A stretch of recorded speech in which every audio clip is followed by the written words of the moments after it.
Okay, I think we're about ready to get started in the first session of the afternoon.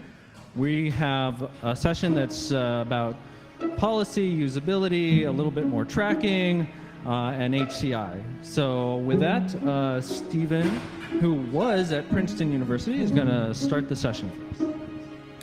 Thank you for coming. I was at Princeton, just graduated last month. I defended my dissertation, and I'm now at Mozilla. And I just feel compelled to say this work doesn't represent their views, but we are really interested in tracking and what we can do about it. And so would love to hear any ideas you have there. So this was joint work with other folks at Princeton, Arvind Narayanan, my advisor, and Jeffrey Hahn, who's now at Facebook. And so today I'm going to be talking about email tracking. And this isn't the kind of email tracking you might think of when you hear that term. You might think sender tracking, right? Like a company knowing that you've opened up their mailing list, knowing that you've clicked through something like that, right? Or maybe a spammer knowing that you've opened up a spam email and they know you have a valid email address, right? That's what you might think about when you hear the term email tracking. But I'll show you something, I'll show you that it's actually quite different, or perhaps a lot more than just that. And so I'm sure many of us have seen these kinds of warnings before, right? You go to your mail client, you go to open up a new mailing list email, and you get a message like this that says it contains blocked images. And maybe it says it contains blocked images, or it's blocked images to protect your privacy, like Thunderbird does. And so what does that mean, right? The problem is that most emails are completely unreadable unless you load images, right? If you were to open up something like this, maybe you could read through the alt text, try to figure out what's going on. But if you're anything like me, before I did this research, you would go and enable remote content, right? Now you're thinking, okay, it's coming from Bed Bath & Beyond. I'm a customer there. I don't care if they know I opened it. I'm going to be going to their website anyway, so why not just open it?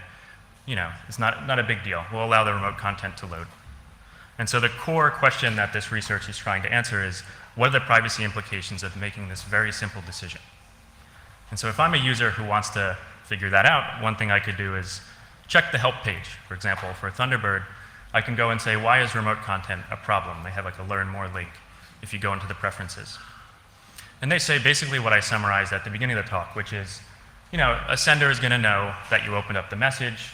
rough details about which application you're using, your geographic location through, geolocation of the IP address, basic stuff like that. But let's take a look at what actually happens when you open up kind of a modern email from one of these mailing lists. And so I'm going to show you exactly what happens when we open up this Living Social email. If you just look at it, it looks pretty simple, right? It's loading a bunch of images related to some products from Living Social. You will notice that there's this, it's a bit small on the screen, there's a glasses.com ad within the email, so it's actually in the email content. So there's like display advertising happening. But when you open this, your device ends up contacting 24 different companies, 20 of which can track you if your mail client supports it, a bunch of them just by setting cookies, for example, and 10 of which receive an MD5 hash of your email address. And if you look at the companies receiving the hash, which is down in this corner of the screen, it's companies you probably recognize, right? People, large data brokers like Acxiom and Neustar, people involved in web tracking like Criteo, and a bunch of the various ad exchanges that you experience in normal web tracking, on a web browser. People like Oracle and Google through DoubleClick and Scorecard Research, Comscore. And why collect email address, right? Why collect a hash of an email address? Specifically, why collect email address to start? And I think it's really the perfect tracking identifier if you're a tracker. But if you're relying on cookies, a user might clear their cookies. Cookies are only for a specific device. But email kind of obviates gets rid of all of those problems, right? It's unique. It doesn't change. Person's not really rotating through email addresses. A user is going to sign in on their desktop device and then also on their mobile device with the same exact email, allowing them to be tracked across those two devices. And not only that, but consumers freely provide it in stores, right? Maybe you've been to a point of sale, buying clothes or something, and they ask you, oh, would you mind to give your email address? So there's a lot of associated data with that identifier. And so you may be wondering, well, why receive a hash of it? If you dig into the privacy policies, the companies claim, oh, we receive hashes of it, or we hash it, specifically because it de-identifies the information. And even Criteo says they double hash it to ensure non-reversibility. So not really understanding the problem. And I won't focus too much on this exact issue, but maybe it's not so effective. So we actually have research, there's an article linked at the bottom of the slide here on Freedom to Tinker. If you just search for Freedom to Tinker 4 cents to de-anonymize, you'll find it. But basically, there are companies that offer de-anonymization services for these email hashes, just 4 cents per email, and you can get back you've given an MD5 hash, you'll get back an email address. If you double that to 8 cents, you'll actually get a bunch of consumer data as well. So you'll get back the person's real email address along with their name, their address, their phone number, and so on. So I think any claims that email address hashes are de-identified, really just this shows that that's not the case. And they claim a 70% success rate. And so for this study, we wanted to measure the emails themselves, right? So one of the challenges was to collect a data set of emails, of mailing lists specifically, in an automated fashion. And so we had to deal with signing up for mailing list signups that look like this, as well as registering for accounts, because sometimes the mailing list sign-up is part of the registration process. And we were able to succeed with mailing lists more so than with registrations. Basically, it's because it's a largely constrained problem, right? It's a relatively constrained set of fields that you have to enter, like your email, maybe your address, maybe your phone number. It's usually just 1 or 2 pages. And so there's a lot of detail in the paper about how we achieved that, what heuristics we used. I won't go through all of that here. But once we were able to successfully do that, we crawled about 16,000 sites, so the 15,000 of the Alexa top million, and then a bunch of sites within a bunch of shopping categories. And we signed up for mailing lists on each of those where we were able to successfully find a sign-up box. And we specifically gave each site a unique email address. Right? So then when we received email back from these various sign-up procedures, we would know what site that email corresponded to. So we received about 13,000 emails from almost 1,000 sites. And then we measured tracking with OpenWPM, which is an automation platform that we've built for running these kind of tracking measurement studies, and it uses Firefox.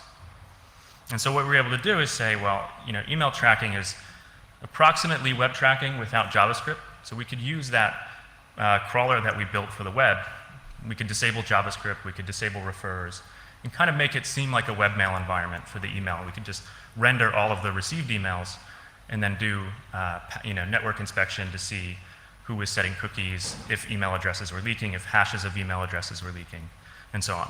So again, there's a lot more detail in the paper. Instead, I want to jump to some of our findings. And so what we found is, just as you saw in that Living Social email, many of the top web trackers are involved in email tracking as well. So we see DoubleClick, MathTag, we see BidSwitch. And actually, 85% of the emails we received had third parties of this type. It wasn't by no means, equally distributed. From some websites, you'd have things that looked like Living Social, where you'd have 24 different companies embedded. And from some emails, you'd have just one or two. And we found that 30% of the emails we received from about 20% of the senders leaked the user's email address, either hashed or in plain text. And as you can see here, MD5 was the most common. That was one where we saw people basically leaking an email address and sharing that leaked and hashed address with a bunch of different companies.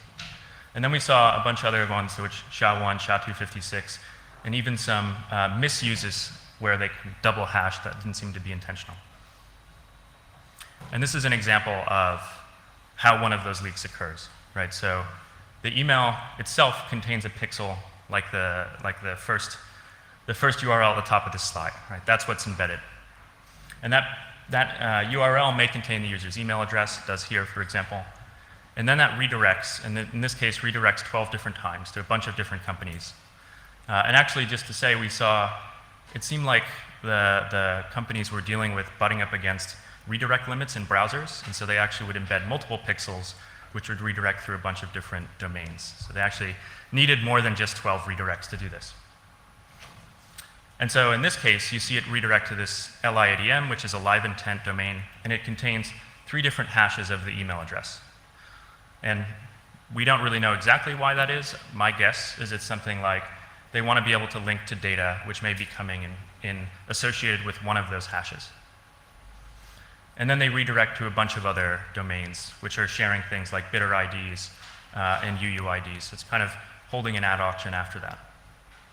And again, purely speculation on my part, but I think the reason that we have this initial step where it's going to a first-party domain, this kind of subdomain from the first party, and then redirecting to a third-party domain with the hashes, is to say that the first-party domain never receives the plain text, or the third-party domain never receives the plain text email address. That's only kept on a first-party domain. And one of the big problems with these style of leaks is that it allows trackers to correlate that email address right into the web tracking graph. So traditionally, web tracking is happening with cookies. Users may not be logging in everywhere. So they're, a random identifier set on the device and used to track them across sites. And the problem is that when you have someone opening up an email with these kinds of leaks in it in a web browser, right, in a webmail client, what's going to happen is the tracker who receives that will not only receive the URL that contains that email embedded into it, but they're going to receive the cookie that they use to track the user around the web as well. And then they can make a linkage on the back end of associating that email address with that cookie. And then as they're tracking the user in the future on totally unrelated websites, right, where they see that cookie again, they'll know that it corresponds to that email address or that email hash that they also have in their database, the linkage created from the opening of the email. And actually, just kind of a shout out to some other ongoing research I have going on. The trackers are also harvesting this on the web. So this injection of email addresses into this tracking graph doesn't only happen when emails are open, but it also happens around the web. There's a link here at the bottom of the slide, and this is just a quick example, I won't step through it, of the trackers abusing autofill. So getting the browser to autofill a form that they control, grabbing the email address that's autofilled into that form, and sending out the hashed version of it to a bunch of different domains. So we did observe that happening. We observed it happening in a bunch of different scenarios, not just autofill. And so that kind of brings me to the question of, is identity-based marketing the future?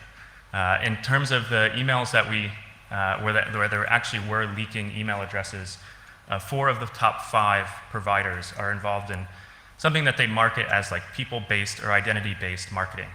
So reaching consumers as specific individuals and reaching them across all the devices they own. And this seems to be the trend that not only email marketing, email tracking is going, but also web tracking. And so what can we do about it? Well, we went and did a survey of all the top clients, right, to see how well they would prevent this kind of attack. And as I showed with the Thunderbird help page at the beginning of the talk, it seemed like many of them had the wrong threat model, right? They were worried about cookies being set or basically the sender knowing that you've opened an email. And so the current defenses are a bit incomplete, right? Blocking cookies does prevent that linkage like I talked about before of your tracking cookie for the web with your email address, but it doesn't prevent linkage to IP address or, say, the passive fingerprint of your device. You could proxy image requests, which I think you're probably thinking Gmail does that, so this problem doesn't really apply. And that's true, the linkage won't happen if the image request is proxied, because the end server will never receive a request from your device. But that doesn't prevent this kind of targeted advertising or tracking of the fact that you're opening emails and which emails you're interacting with. And of course, you could block images. That is effective, but as I said before, emails are totally unreadable. And so we also did a measurement with ad blockers to see how well they helped users. And we found that it cut the leaks about in half, from 99 to 51, in terms of the number of recipients, and also in terms of the number of senders sending emails which leak email addresses. But the problem is they're not available on all platforms, and certainly they were missing these like email-only trackers. So it seemed like they were designed for the web. They weren't designed for the email trackers. And so what we proposed was perhaps we could take it a step further and not just hope that the user installs some kind of tracking protection, but actually have the service provider do filtering on the email right off the bat. So if the service provider would receive an email that looked like this, with, say, an image source tag from this tracking domain, what they could do is just pull that out of the HTML prior to delivering that to the user's mailbox, and when the user opens it, that tracking pixel won't be there. So there are some problems there with redirects, but it actually does perform almost as well as AdBlock Plus or uBlock Origin being installed client-side when the email's open. And so the points I want to make here is that the line between web tracking and email tracking is blurry, and that we really do need better defenses for this, whether it's just doing measurement and adding to the filter lists, or if it's something else. And that there is a budding industry building around tracking with hashed identifiers, which is really hard to defend against in the browser. It's something I've been thinking about now that I'm at Mozilla, is what could we do to help this? And is policy the only solution, or is there something we can do in the browsers to prevent this kind of email address collection and email address-based tracking?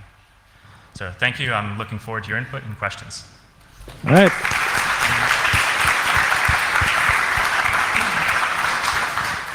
Please remember, if you have a question, wait for the mic to get to you.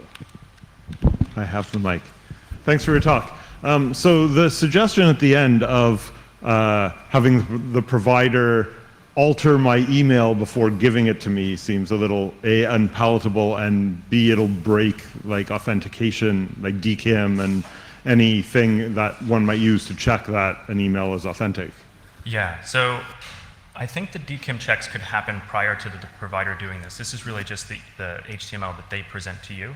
And I'm thinking of this more in the webmail example, where they already are stripping, like Gmail, if you send an email with a JavaScript, or with a script source, it will strip that out. Or if you send it with an iframe embedded, it will strip that out. So this would be like one additional step that those providers could do. Webmail, yeah.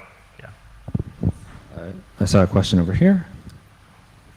Similarly, I guess I was wondering, you talked about ad blockers. Does would a specific tracker blocker like Privacy Badger or something, would that on a webmail client, would that have the same effect of stopping these, or does that not, because of the second level tracker, it wouldn't get there or something? That's a really good question. I wonder whether, so Privacy Badger has this heuristic-based detection, right? And I imagine if there are some trackers that are only embedded in your mail client, so such that they're only ever loading on gmail.com or yahoo.com, because Gmail proxies, right? They're only ever loading on yahoo.com. I wonder whether Privacy Badger would still detect that as a tracker and block it. Yeah. I don't think they would with that heuristic. They might want to add the ones that you found. Yes, we do have a list. We have a list of the ones that were missed by EasyList, Easy Privacy. Okay, we have a question over here. Hi. So, given that the sender of the email already has the email address, they could just share that email address directly with all these third-party partners that they've included in the email. So, why do they bother looping it via the client and perhaps losing some of that connection? Yeah, so I think the client connection there is to connect it into the web tracking graph. So to run like a programmatic advertising display ad within the email content itself. Actually, if you look through that, the LiveIntent, the largest company that receives these addresses, they say they do this to solve the Google proxying problem. So they can still serve targeted advertising in Gmail. Are there other questions? I have a quick one. So you mentioned that hashing isn't a good protection scheme, and while it's clearly not sufficient, it does double the cost, right? It goes from 4 cents just for the information and 8 cents for undoing the hashing. So I would hate for someone to look at the paper and go, oh, well, I shouldn't do hashing either because I shouldn't even bother with the hashing. I'll just send them out in the clear. I see. I think my fear with the hashing is that it's being used as justification for why it's okay to share this information. So I think if we all agreed that that's not sufficient, it would, I hope, reduce the amount of sharing instead of increase it. Because I've actually looked at marketing material, again, from some of these companies that's meant for first parties who would be advertising on this platform. It says, don't worry, we de-anonymize your data, you don't have to worry about certain data protection restrictions. Right. Wording like that, right? Okay, well, let's thank the speaker.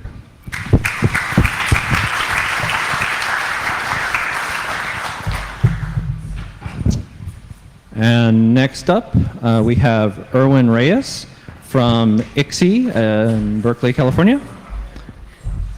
And he's going to be asking the question, won't anybody think of the children? Yeah, that's right, it's the title. Oh man, let's see if this shows up. Y'all can hear me, right? All right, cool. So again, I'm Erwin, and this is our work on privacy analysis at scale. So mobile apps are able to request access to all sorts of sensitive device resources and user information. Things like GPS coordinates, your contact list, photos, and things like that. Disclosures, such as this permission screen right here, show what apps might be able to do, which could be useful for end users, but this doesn't tell the whole story. It doesn't say if an app actually exercises these privileges, and if they do, what remote services they share that sensitive data with. So to answer that question, we developed a dynamic analysis environment where we can actually observe how apps interact with that data and which remote services they send that data to. Now,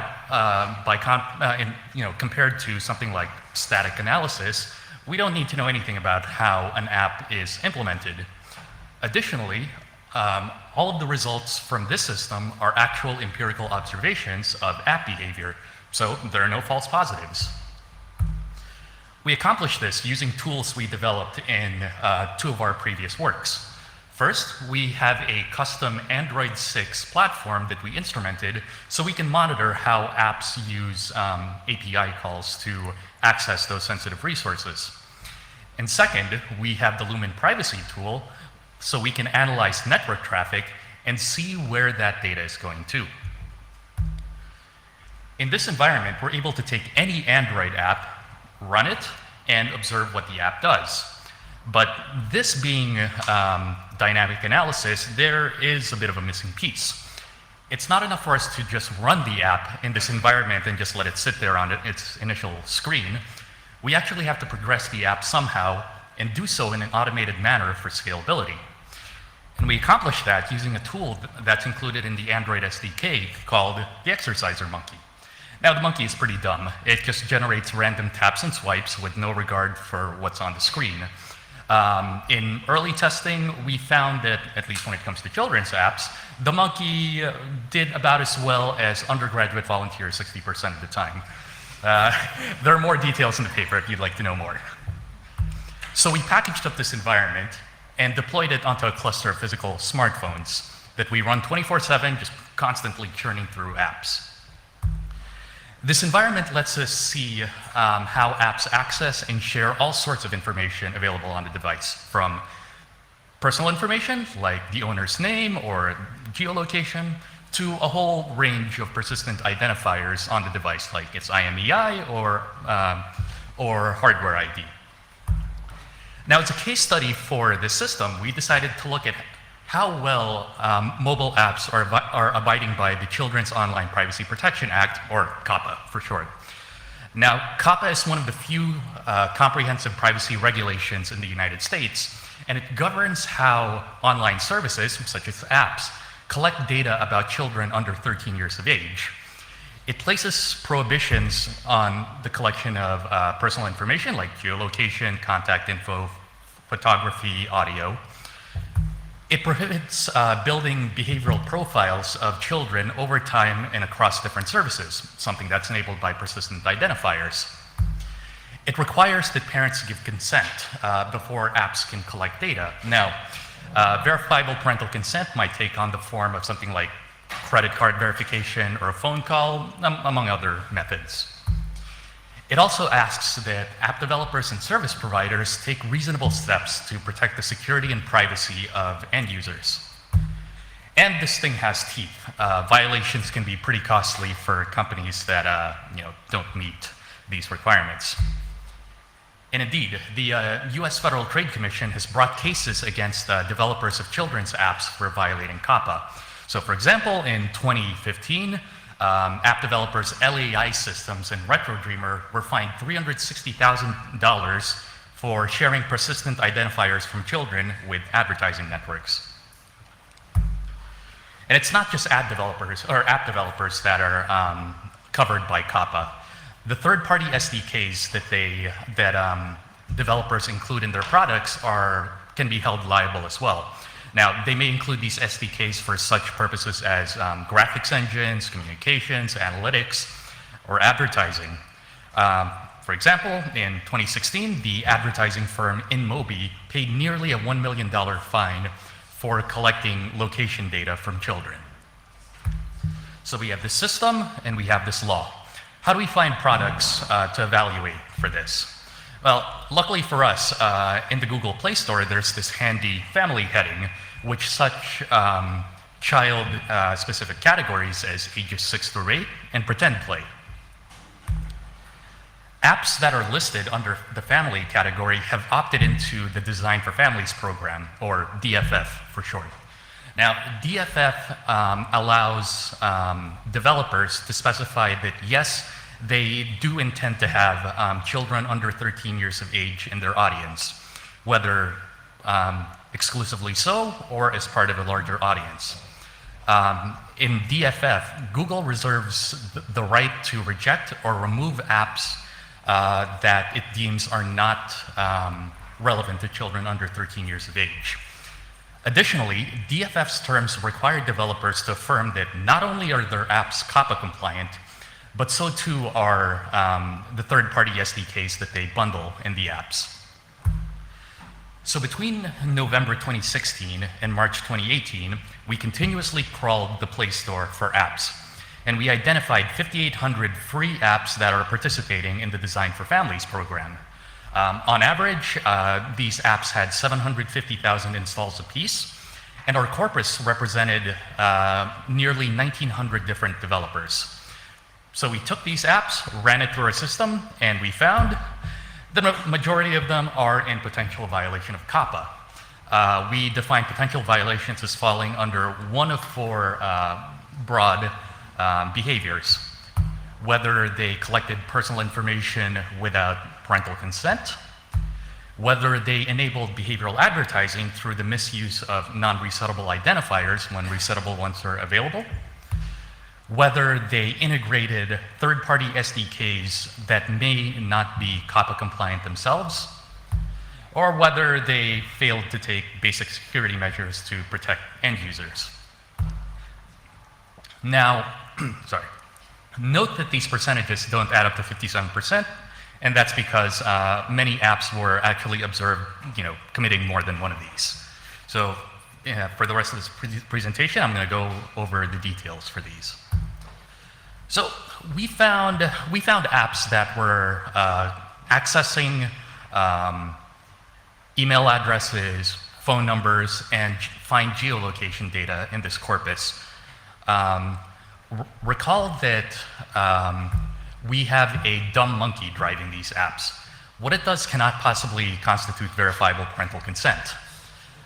Additionally, if a monkey can produce these results, then so too can a young child just, banging away and playing in the app. The most common kind of PII we observed being accessed and transmitted was find geolocation data. We found apps that were accessing the device's GPS capabilities and then exfiltrating that data to domains that belong to various advertising networks. We also found apps that were accessing data about Wi-Fi routers, which can be used to infer geolocation with high accuracy. Some popular apps were found doing this. So for example, there's FunKid Racing, which has over 10 million installs according to the Google Play Store, and we found it using the device's GPS capabilities and then sending that data to various advertising services.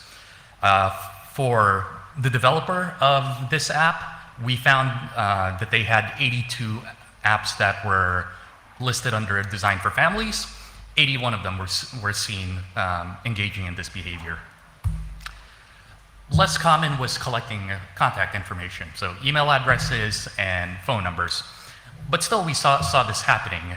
And we saw that data mainly going to various developer services, advertising companies, and app recommendation engines. Now, beyond just personal information, COPPA also prohibits behavioral advertising for children, which relies on tracking users over time and across different services, something that's enabled by persistent identifiers. In 2014, Google recognized the privacy implications of persistent identifiers, and they introduced the user resettable Android advertising ID. That allows users a little more control over how advertisers track them.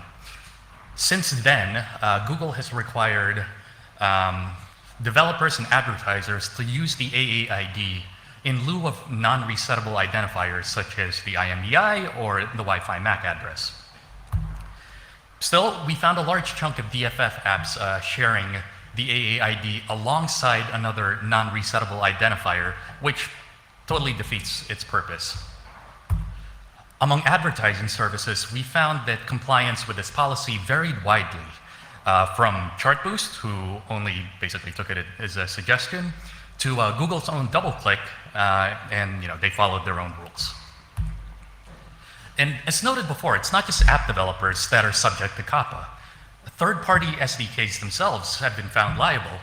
And so some of these services have allowed developers to specify that, yes, this SDK is going to be integrated into a children's app. This allows the SDK to adjust its data collection behaviors in compliance with law. So for example here, this is for the Unity game engine. Developers can say, I'm building a game for kids. Half of our corpus used the Unity game engine. However, when we examined the network traffic, we found that this option wasn't being set most of the time, which suggests that a lot of these apps are potentially operating in a non-compliant mode. Other third-party SDKs don't even offer that option. Instead, what they tell developers is, don't use us in apps at all. Presumably, this is because these services are operating on, are collecting data and processing data in ways that may be prohibited by COPPA, and so these services just don't even want to deal with children's data. However, we found nearly 1 in 5 DFF apps sharing personal information or persistent identifiers with these verboten SDKs, as we like to call them. Now, remember that DFF is an opt-in program, developers went out of their way to represent that their games are meant for users under 13 years of age. Still, these verboten SDKs can be found in many self-declared DFF apps, which in aggregate accounted for hundreds of millions of installs.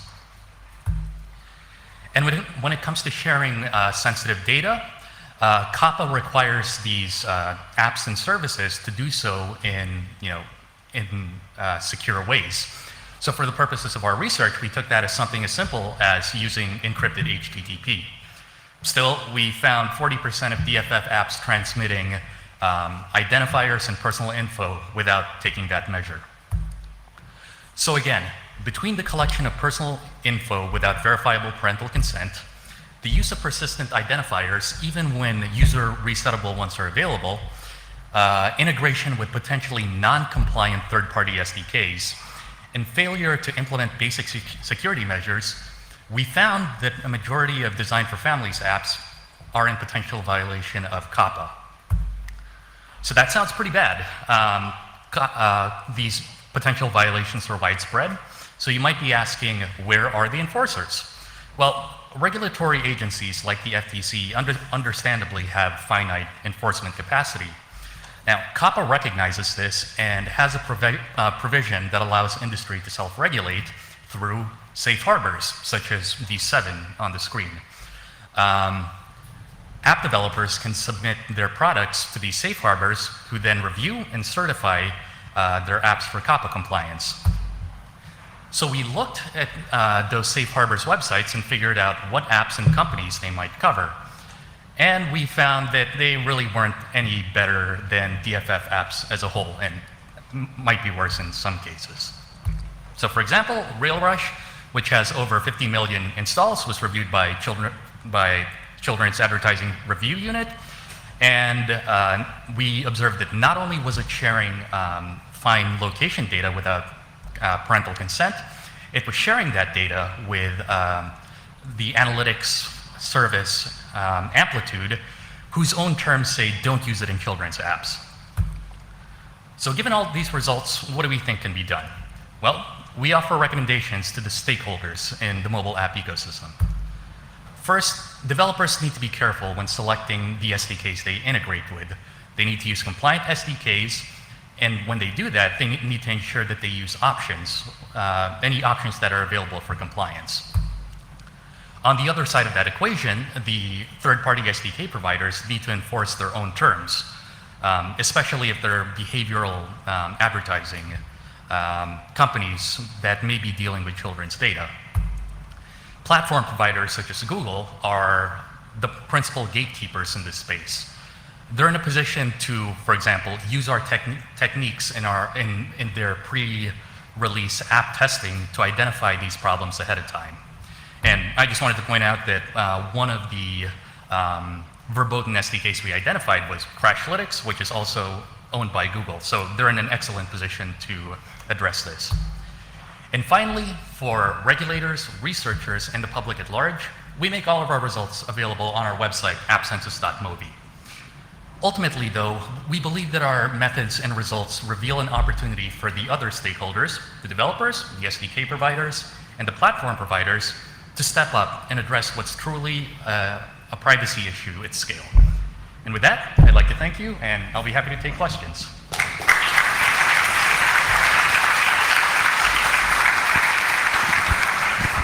And before we get to the questions, you might have noticed the air conditioning, I think, has just kicked on. They were just working on that, so yay!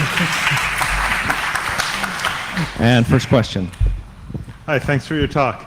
So I noticed you being a bit hedgy. Yeah. You were saying these are potentially in violation. Yes. It seemed from what you presented, they were clearly in violation. So- of course, you are not a lawyer. So you would cannot- like us to comment on it. In our team, we did have a lawyer as one of the authors, and we have to hedge it ultimately because for there to be penalties and legal action, you do need case-by-case analysis. And ultimately, what we offer with this system is a bird's-eye view of the mobile app privacy landscape, something that regulators really don't have before this. One other issue is when data is going to, say, a company that's, that business is behavioral advertising, it's possible that they have contractual obligations with some of the app developers, that say that data from these apps needs to be treated differently. And from the outside looking in, we have no way of knowing that. So while it might seem that the data is going to be used for behavioral advertising, we can't definitively prove that. But it's set without encryption in the clear. Sure. Well, but so that's the other issue. So that's another issue why we kind of hedge there. The statute says using reasonable security measures. TLS seems like it's a reasonable security measure, but again, that's a decision for a court to make.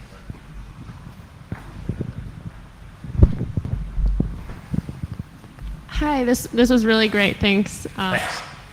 Could you talk a little bit about the landscape of other platform providers and whether their enforcement's any better? Yeah, so I'm sure you're mainly asking about Apple. So unfortunately, our data only covers Android because Apple is a closed platform. A lot of our tools we basically bake it into the OS, so it's more or less transparent to the apps we're testing. One thing I can comment on is that a lot of these third-party SDKs we identified, they're cross-platform. So I can't say definitively whether they behave any differently under iOS, but they are available under iOS, presumably with similar capabilities. Other questions? Okay, we'll take one last question. Actually, back there. Has there been any press coverage of your work? Yes, a fair bit actually. We've had press coverage. Serge has been on NBC News, and we've also got legal threats, so that's fun. Yeah, so go on the blog, look for the post. Whoops, look for the post that says "We Get Letters," and you can see it all there. Okay, well, let's thank Erwin one more time. All right, thank you.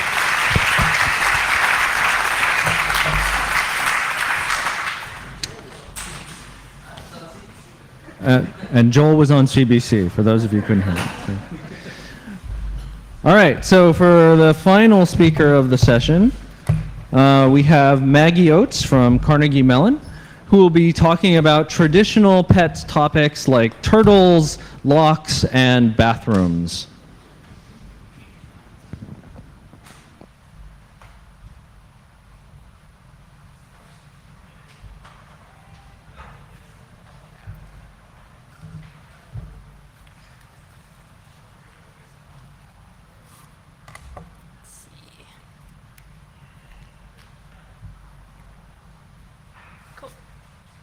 All right, well, hi again. My name is Maggie Oates. Like you just said, I'll be talking about a somewhat non-traditional topic today, about privacy metaphors, models, and imagery.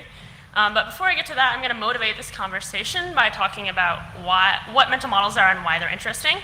And to do that, I'm going to start with a science lesson, actually. So here you can see a couple of models and metaphors that have been used to talk about the atom over time. And as a side note, if I lose you during this, don't worry, I have some more examples. But the earliest model of the atom viewed it as a billiard ball. It was solid, homogeneous, the building block. Then comes this famous Thomson model. In the US, it's often referred to as the plum pudding model, which is a really nice metaphor of all the raisin electrons sprinkled in the positive pudding matter. And then the nucleus was discovered or invented, and we shifted to the planetary model with electrons circling the nucleus. And then much later, quantum mechanics came along and threw a wrench in everything. And we discovered that electrons are complicated, and sometimes they're waves and particles. This is also the end of my physics knowledge. And but the point of this slide, like the title says, is that I actually don't really care about the quantum model in my day-to-day life. There is no best model in this case. There's only the one that's useful for me in my everyday life and behaviors. So for me, the nuclear model is fine. It helps me understand what radiation is, how my fire detector works, and how to neutralize acids when I'm cooking and things like that. So the probabilistic model, the more complicated, the better models are actually irrelevant and have way too much detail to be useful in my everyday life. So as tech practitioners, we can purposely develop metaphors and models, not only to help understand how users think, but how they behave. So for example, there's the very famous metaphor of the interface as a desktop. So it helps us think of memory chunks as documents and helps users understand how files behave, where you can drag and drop them, you can put them in the trash can, and then you can empty the trash can just like you would in real life. So we also see this in other realms. So for example, the US Supreme Court is famous for using a variety of metaphors to formulate law doctrine. So for example, several justices have relied on the metaphor of law as a body. And this body casts a shadow over sort of everything the law covers. However, some justices take this metaphor further to formulate their own practice by borrowing also from physics the concept of a penumbra. And that is the sort of shadowy area between the dark and the light. So some justices and attorneys believe that the US Constitution also has this penumbra, which is sort of the gray area where the law implies protection but doesn't explicitly state it. So here we can see that these mental models that people are thinking about can impact their behavior and also widespread cultural definitions. So what does this have to do with privacy? So again, as a dirty definition, mental models are sort of these structural analogs that we have of the world that enable people to decide and control their own actions. And we wanted to understand privacy mental models because privacy-related behavior is pretty complicated. Some people think it's even contradictory, a la the privacy paradox and things like this. So maybe understanding these underlying mental models will help us better explain, predict, and even encourage the type of privacy outcomes that users want and that privacy practitioners want. So when we set out to explore this idea, it actually just so happened that we already had a bunch of really interesting data about privacy models, and that was in the form of images. So in 2014, an art project called Privacy Illustrated began, which collected a bunch of drawings of privacy from volunteers. So they went into elementary school classrooms, recruited online, set up tables at outreach events, things like that, collecting around 350 drawings. And most of these are done with Crayola markers on a blank paper. So everyone in this responded to the prompt, what does privacy mean to you? And volunteers could also include their name, their age, and a short description of the drawing that they made. These volunteers spread a wide variety of ages, all the way from age 4 up to 91. And a majority of these volunteers were lay people, but some of them were at events like this, where there was a lot of privacy and security professionals or scholars. So we labeled that category as privacy experts. And to be clear, that separation was made not because we think the scholars have better models, but because we anticipated some sort of potential difference between the models. Almost all these drawings are available online, licensed under Creative Commons. So we realized that there would be a fascinating secondary data set to help us learn about the metaphors and imagery people use. So along the way, while we were doing this, we considered a few other questions as well.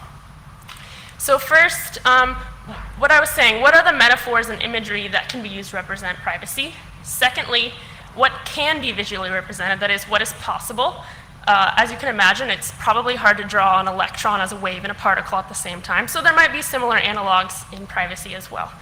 And third, what might be some of the differences we see between lay people and experts? To do this, we first spent a lot of time reading about visual content analysis. As you might expect, there's not a lot of work in this area in tech. We spent a couple months iteratively developing a large code book. It ended up being around 100 items. And then 2 coders systematically analyzed all the 366 images that we used. And we ended up with a pretty high inter-rater reliability rating, which is a qualitative metric for measuring how reliable and consistent coding analysis is. So out of the codebook arose these 4 themes. Our findings will be highlighted on each theme, and I'll explain each as I go.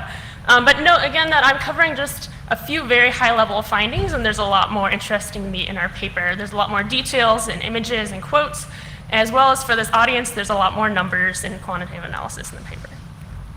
So first, symbols. Symbols are the privacy-related visual elements, the units that we saw in the drawings. As you'd expect, we saw a lot of these sort of cliche representations, for example, lots of locks and lots of eyeballs and cameras. But interestingly enough, the most common symbol was actually an individual person, which might suggest that people view privacy as a personal rather than collective matter. Second, we looked at privacy contexts in the illustrations. And contexts sort of answer the who, where, what of the drawings, so who was involved, what was the physical setting, what type of information was involved. And I'll just highlight 3 observations that we made about the context. One, there was a lot of images involving families, and we went in expecting that the family would sort of be a bastion of intimacy and privacy, but actually 2/3 of the drawings involving families actually focused on family members as privacy intruders. So for example, here we see Bart Simpson intruding on Lisa's privacy. And we also see the coping mechanisms that people use to deal with this. So here we have Cindy hiding in her bathroom from her man, her children, and her dogs. Another context we saw that kept appearing was the government. So in the same way, nearly all of these images depicted the government as a harmful rather than a protective actor. And this is seen actually across age and across expertise. Even 10-year-olds are drawing the NSA. And people, in that vein, people were particularly aware of the NSA, which could be due to the fact that around this time, the Snowden revelations were in the news a lot. So it's important as we and as you think and look about these drawings that there's lots of effects that culture and time could have on the illustrations. The third context we saw a lot was actually one of the only major age differences. So this context was drawn only by children, and that was plagiarism. Copying is usually associated, at least in our mind, with sorts of closer to intellectual property than privacy. So we were surprised to see a high prevalence of it in the data set. And one reason for this might be because kids are told to keep their answers private, or another could be that this is an accessible way for children to express the privacy of their thoughts and ideas. The third theme that we coded for was evidence of privacy frameworks from academic literature. So we took 2 discrete frameworks from the literature. One was Alan Weston's States of Privacy, and the other was Solov's Taxonomy of Privacy Harms. And we took these and checked whether each image represented any aspect of these frameworks. They're both sort of more legal and philosophical frameworks. They're chosen in part because they're well known and partly because they're really discrete, which makes them really good for qualitative coding. Note also that these are somewhat complementary. One describes states of being in privacy, while the other describes potential violations to privacy. So what did we find related to the frameworks? So from Solov's harms, as you might expect from the locks, we saw a lot of insecurity. That was the most common item. But there's also a lot of intrusion, as well as exposure, which is basically being exposed in a taboo way culturally. And that almost always involves bathroom and people yelling the word "ah" really loudly. Of Weston states, solitude was the most common. So overall, there are many more references to Solov's harms than Weston states, which suggests that people seem to find it easier to draw harm-based rather than state-based images of themselves being in privacy. But what might be more interesting than what we saw was what we didn't see, actually. So several of Solov's harms appeared never or very infrequently. So there's a couple possible explanations. It could be that these harms never came to mind for volunteers. It could be also that they're really difficult to draw. However, when we did see these illustrations, when we did see these concepts, the illustrators often relied on words to express them. So for example, here, they represent appropriation by writing the word identity theft. So to us, that suggested that people are actually thinking about this, but don't know how to represent them visually. So these might be the analogs of the electron as a wave and particle problem. Some things of privacy might be very challenging to illustrate visually. The last theme we looked for was the use of metaphor. So this harkens back more to the plum pudding and the penumbras that we talked about at the beginning. We considered drawings to have a metaphor when they could be summarized with the heuristic of privacy as something. So privacy as a penumbra, etc. So we as scholars and privaciers Practitioners, again, rely on metaphors all the time to explain our theories and our models and the things that we develop. So we imagine personal bubbles, we talk about algorithms as black boxes. I read earlier about a project called Polkadot, which brings to mind the polka dots in decentralized space, for example. So metaphors help us model our thoughts, but they also inevitably emphasize certain parts of models while de-emphasizing others. So we looked at a lot of the visual metaphors illustrators used in order to get a sense about how privacy might be modeled for them internally. So barrier-related metaphors were the most popular in illustrations. They were often hard barriers, such as walls or doors, but they could be soft as well, like clothing. And hard barriers are pretty inflexible. They're usually not portable. They require someone to move actively behind the barrier in order to achieve privacy. And on the other hand, soft barriers allow for a little more flexibility and nuance, and they can more easily represent contextual spaces and states, such as how you wear a different set of clothing in different spaces. There is also a series of interesting metaphors related to information control and organization. So some thought of privacy as a filter that controls one-way flows of information. In contrast, another person thought that privacy was more like a network diagram with two-way interpersonal relationships. Yet another showed this radial diagram that emphasizes social groupings and social proximity. So note that these metaphors usually allow more nuance than the impenetrable open and closed barriers that we just saw. And these metaphors focused on information control were more likely to be drawn by experts. Some illustrators took yet another approach, and they conceptualized privacy as an absence rather than a presence. So they might draw an abstraction such as blankness, or focus on silence, or draw themselves on remote locations and private islands, modeling privacy as a total absence from society at large. So I want to close our findings with a metaphor that I found particularly interesting, and that is the turtle shell. So unlike the hard barriers of walls and fences that we saw earlier, this turtle shell enables quite a few more conceptions in privacy. It's a bit like a barrier and a bubble, but it's also a home and a body at the same time, and it's portable and it's flexible. And while it's not perfect, it's already many steps above the fences and walls that we see.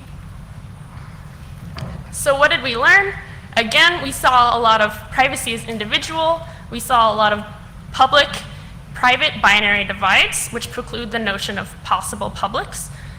And also we saw that tangentially, icons are going to be really hard to do. So despite many attempts to work on privacy iconography and imagery, there's some things that possibly can't be represented very well. So to give one concrete example, I'm going to talk about two social networks. When Facebook first started, it used a filter model of privacy. All your posts were either public or for friends or for yourself only. Friending was a mutual act, so you were only friends with someone if they're friends with you. However, Google Plus used this metaphor as society as a set of social circles. So each user could privately organize their network into these circles. And Google Plus acts a lot more like those other metaphors of privacy that we saw. And in this sort of scheme, it's a lot easier for users to properly share information contextually. Facebook has actually since added this feature, although they use the less potent metaphor, I think, of lists. So what should you take away? You're probably not going to be thinking about this a lot in your day-to-day, but you still use metaphors and models all the time when you're building and writing and developing. So I just ask that you take some time to consider how you're representing them, because someday they might make their way into an interface or maybe even all the way to Supreme Court. Thank you, and I will take questions.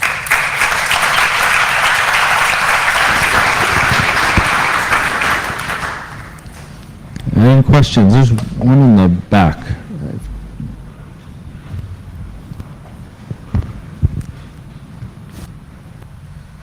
Thanks for that talk. It was great. So what's your recommendation then for coming up with a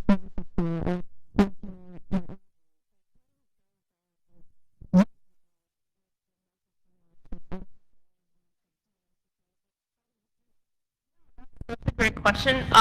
Like this idea of metaphors and mental models reappears in different fields. So like in cognitive science, they're called cognitive metaphors. In philosophy, there's a whole field called analogy making. None of them have figured it out yet, so don't ask me. But I think there is something to, like, someone at Google, when they were developing Google+, thought a little harder about how society actually works underneath the hood, and modeled that better. So I don't really have a good framework for you to use yet, but I think that is an interesting future direction.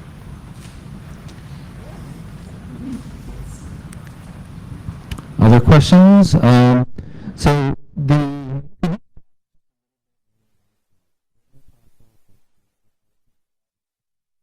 Sure.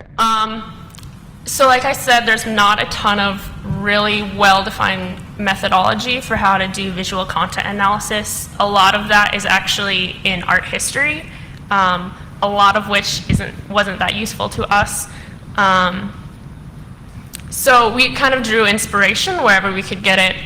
There's a long tradition of using drawings in health research, as well as in children's research, with the idea being that children are not as good at expressing things in words and writing, and they're better at expressing things in drawings. But in terms of the coding process itself, we started with this broad idea of, like, here's some questions that we want to answer. When I say we spent months making a code book, it changed drastically from the beginning to what it is now, with over 100 items and those four main categories. There's also a lot of other methodological difficulties in terms of, like, how do we think about what words on an image mean? So we did some analysis about comparing our coders' reliance on words versus on the images themselves, as well as the coders self-rated their confidence levels in the task. So we tried to add some more rigor to our coding analysis in the process. is there information?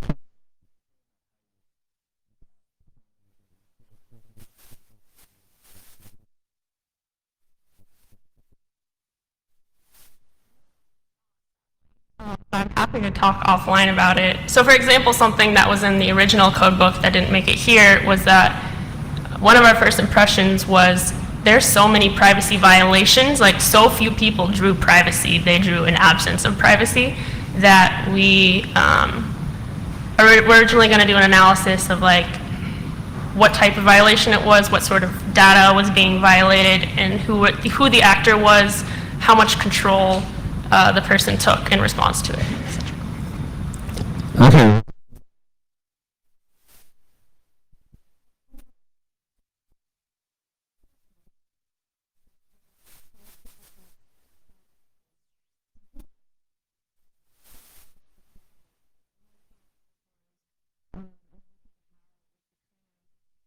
Mistakes or whatever that people make who have different models. Were there sort of some canonical models that came out of your work that could, like, inform, like, a research direction like that? That's a great question, and I love that paper. I think you're talking about, I think it's Gene Camp's paper about security mental models. No, I think one of the interesting things is, like, there's not really as much of a canonical model for privacy as we have for security. We talk about privacy in the same way that we talk about security, and one of our big findings from the paper was that people conflate the two very heavily and often draw, like, locks, for example, when asked to draw privacy. So I think the research direction is a big open question mark for there to be something better. It's kind of interesting that there is so little preconceptions already, so I think there's a big opportunity to develop something better. Okay, I think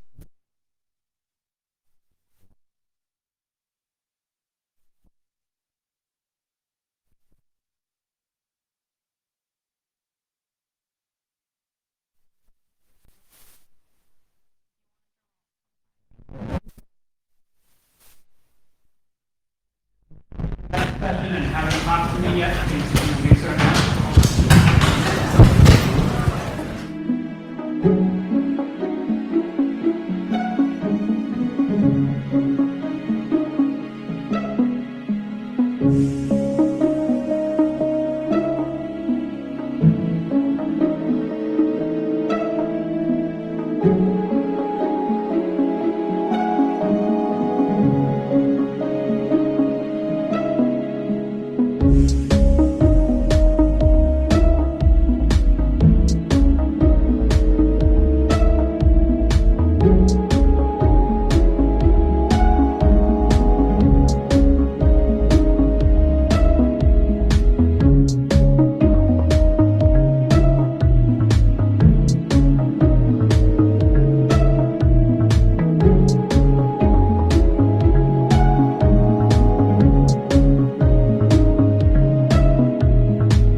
advances in asymmetric decoy routing. Thank you. So this is work with Ian Goldberg, and we're going to be talking about decoy routing systems, which are a type of systems used to circumvent internet censorship. And in particular, we're looking at more realistic internet conditions for deployment, and also some improvements to the deployability of decoy routing systems, addressing some problems that have been pointed out in the past. Okay, so there are many different kinds of internet censorship, and the internet censorship that we're addressing here is also called internet filtering. And in this case, you have a censor, typically a state adversary, who is selectively allowing access to some websites but blocking access to others.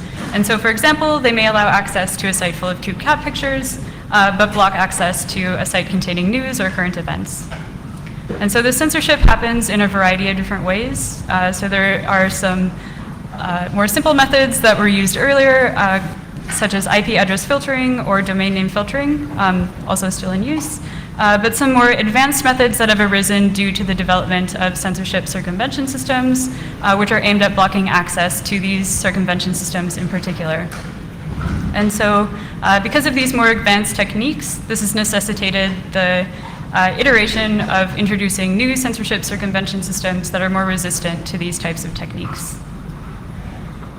And so decoy routing in general is a general technique that tries to address this problem by moving censorship resistance from endpoints that may be easily blocked or enumerated into the middle of the network.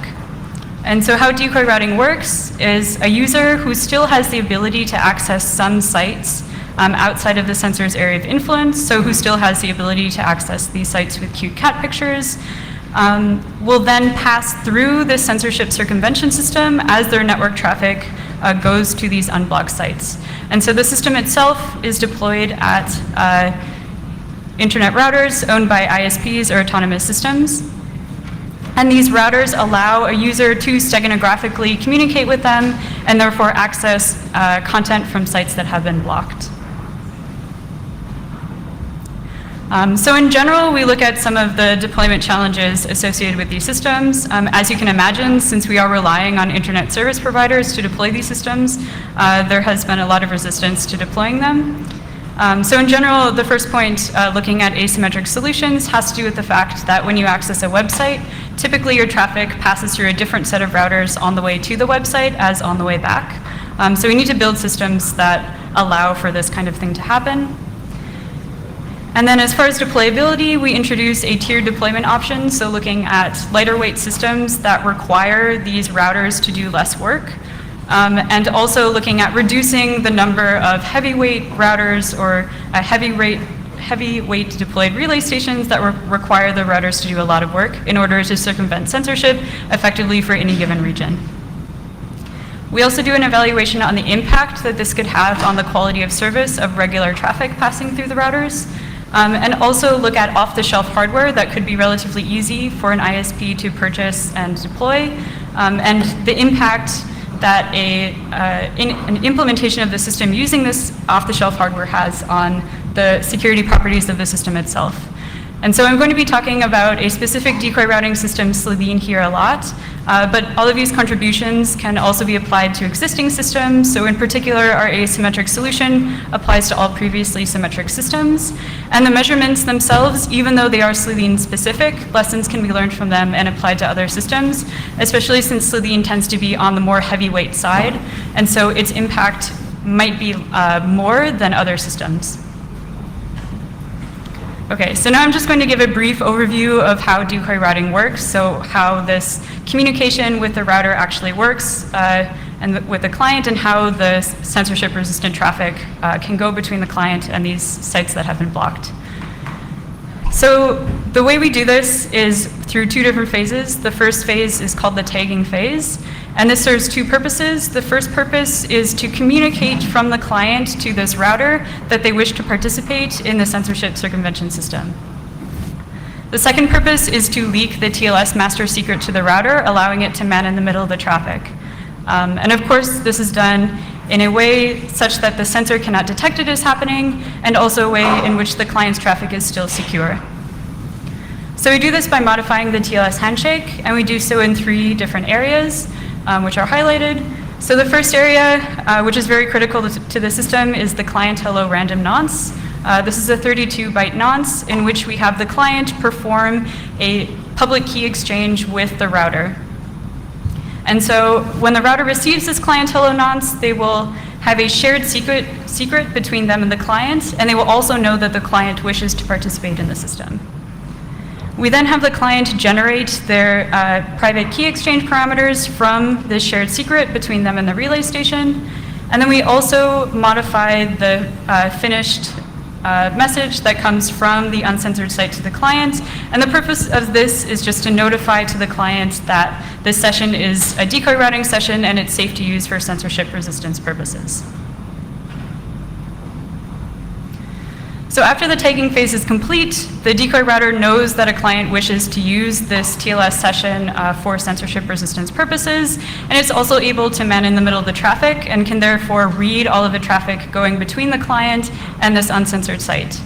And so the next phase is to actually deliver or proxy content between the client and the censored site.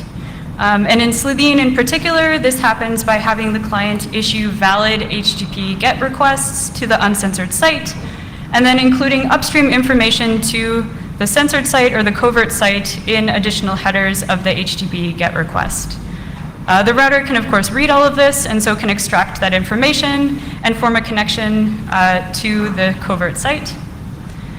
When they receive downstream content from the covert site, they then replace the HTTP resources with this downstream content. In Slitheen in particular, we're only replacing things like images or videos because we don't want to affect the traffic pattern and allow a sensor to identify the session by the pattern of resource requests as being a decoy routing session. Okay, so by the end of this, from a sensor's point of view, the client's traffic looks like a regular HTTPS browsing session to this uncensored site. But one thing you'll notice by looking at both of these phases is that the router needs to see both halves of the flow. So it needs to see information going upstream from the client to the overt uncensored site, and also information coming back. And so as I mentioned before, a lot of flows between the client and an uncensored site are going to be asymmetric or pass through a different set of routers in each direction. And so an asymmetric solution is necessary, and there have been a few asymmetric solutions that have already been proposed. The first asymmetric solution was proposed in 2014 called TapDance, and this solution works by having the decoy router only see the upstream half of the flow. However, by requiring this, it's open to a couple different types of attacks. And so in response, there's a system proposed just last year called Waterfall that focuses on the downstream half of the flow. And so we take a similar approach where we also focus on the downstream half of the flow.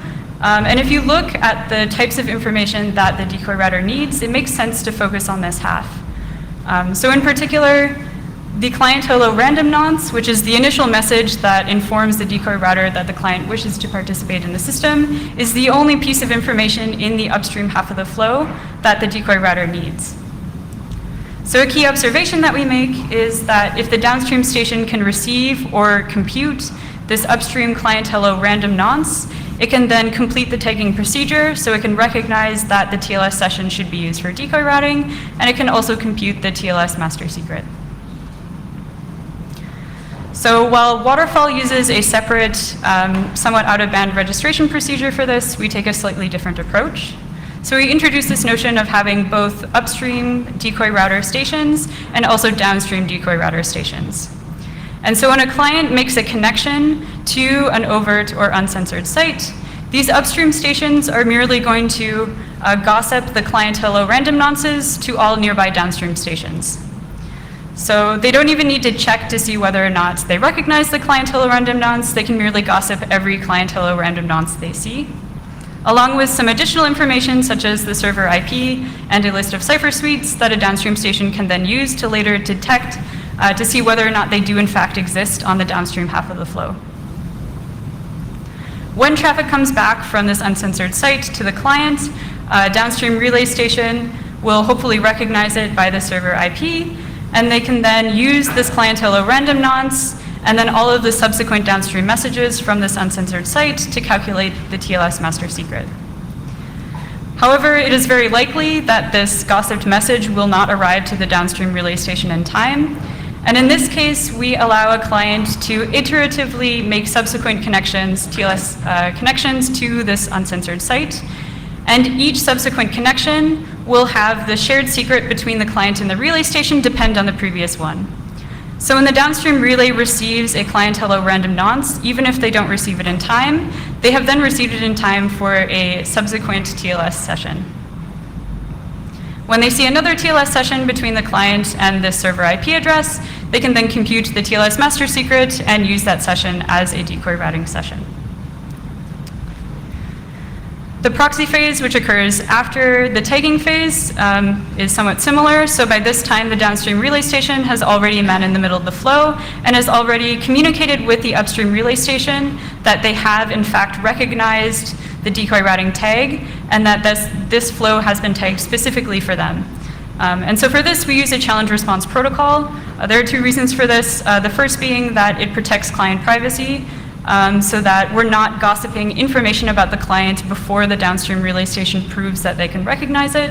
And then secondly, it mitigates some denial of service attacks on upstream stations. So we don't just have any downstream relay station able to claim that they should be receiving all of the traffic from a client from a relay station, from an upstream station. So for the proxy phase, the upstream station simply makes a connection with the downstream relay station and sends all of the upstream application data, which that decoy router can then use to make connections to a site that has been blocked.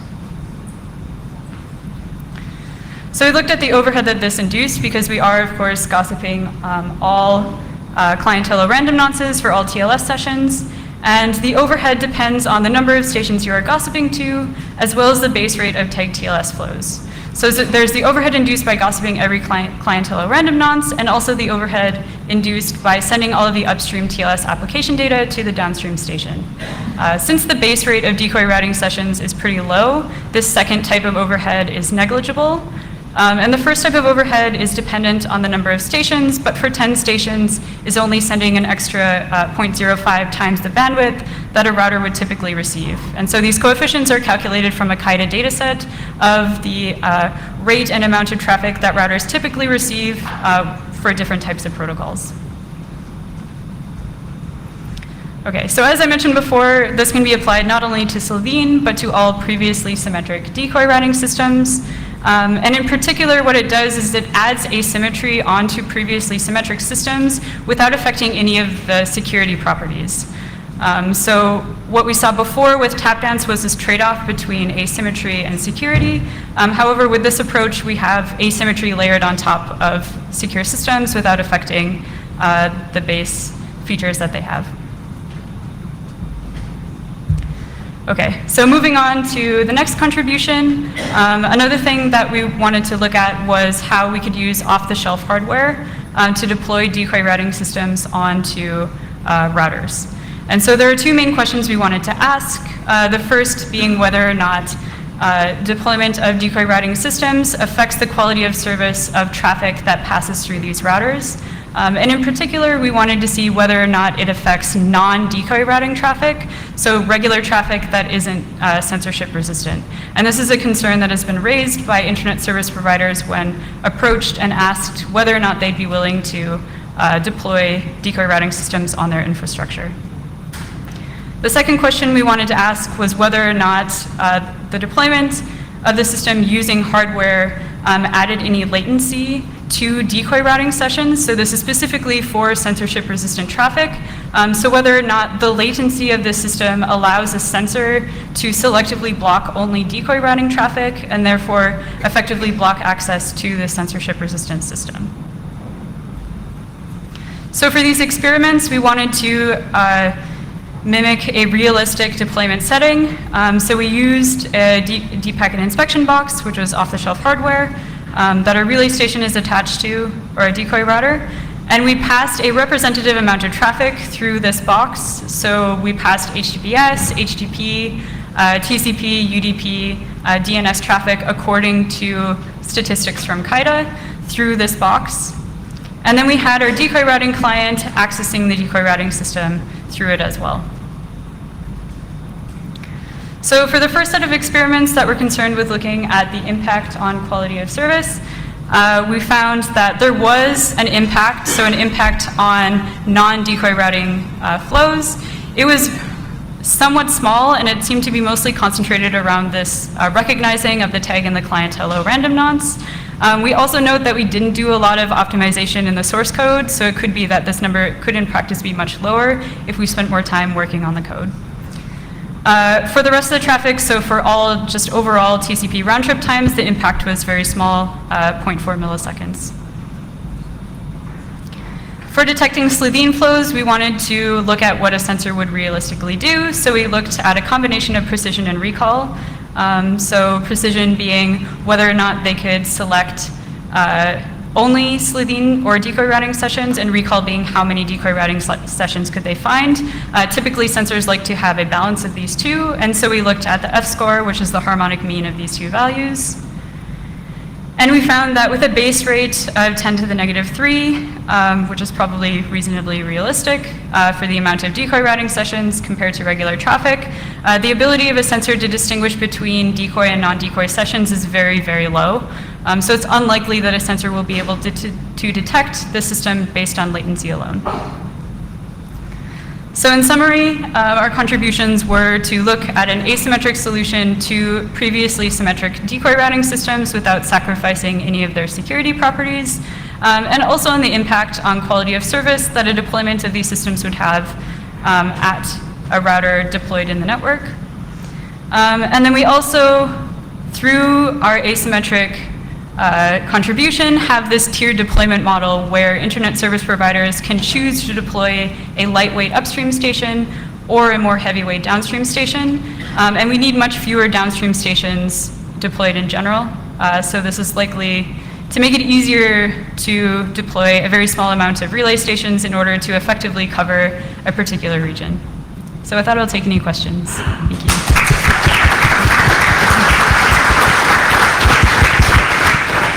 All right, and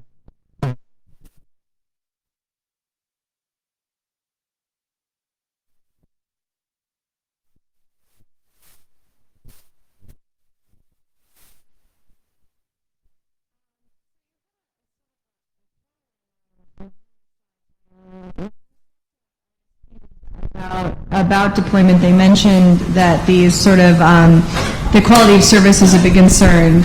Is the sort of heavyweight thing? What else came up in these discussions? I'm really fascinated by what they thought were the impediments to deployment. Right, so these discussions weren't our research group, so they were done with the TapDance group, and that was kind of what motivated the development of TapDance. So that was Eric Wistro and Colleen Swanson and Alex Halderman. So they might have more details about exactly what the other blocks of deployment were. But what they mentioned in the TapDance paper was that they were worried about failure as well. So if the decoy router deployment fails, does that mean all traffic is blocked through the router? So making sure that you develop systems in a way such that this code that somebody wrote for decoy routing, if it fails, then traffic is still going through the router as normal. Yeah, also, so the effect on the quality of service. So some decoy routing systems perform inline blocking, meaning that they stall traffic to analyze it before they allow it to go through. This is typically true, actually this is true of all systems except for TapDance and our upstream stations. And so, yeah, so inline blocking seems to be a huge concern for ISPs as well. so you use asynchronous because the forward path is different than the return path, right? Sorry. The forward path is different than the return path, right? Yes. And so is that stable? Doesn't that change with routing protocols? It does change somewhat. So there have been some studies which we reference in the paper, which shows that they are relatively stable, especially for shorter periods of time. So it seems that likely within one browsing session of a blocked page, that your route will remain relatively stable, especially if the asymmetry is happening really high up, so closer to the internet backbone. Okay, so we need to move on to the next talk. I see that there are more questions. Cecilia will be around at the break. Thank you again.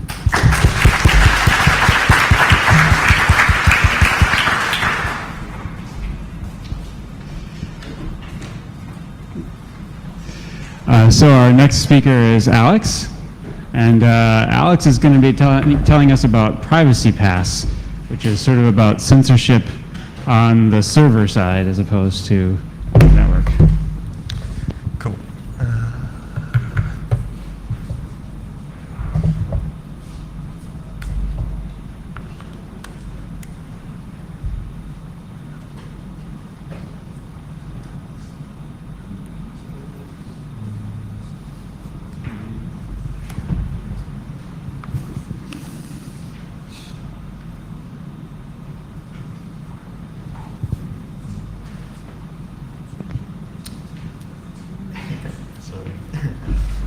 This worked.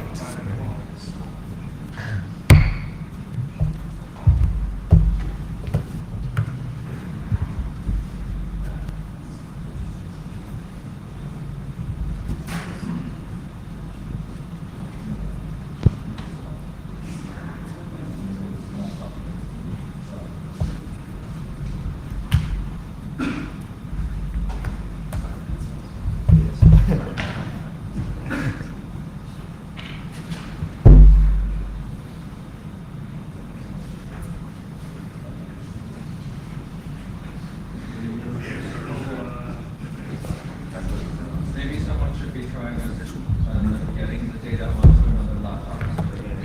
If another laptop needs to be used, like it's done. I can email the slides.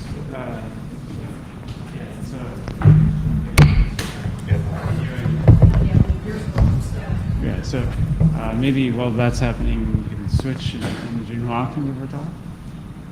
Junhua? All right, skip that. Instead,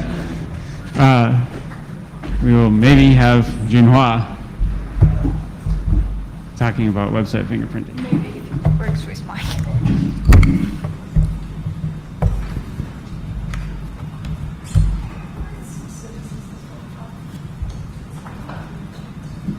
Yay!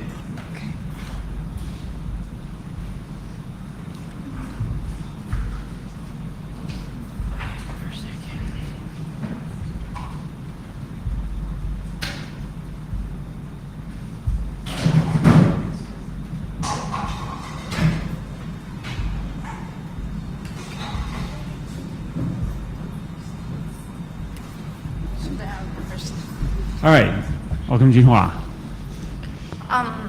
Good afternoon, everyone. My name is Junhua Yan, and my presentation today is about feature selection in website fingerprinting. This work is done with my advisor, Professor Justin Core from UNC Chapel Hill.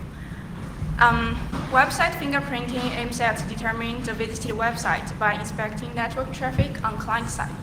So it has,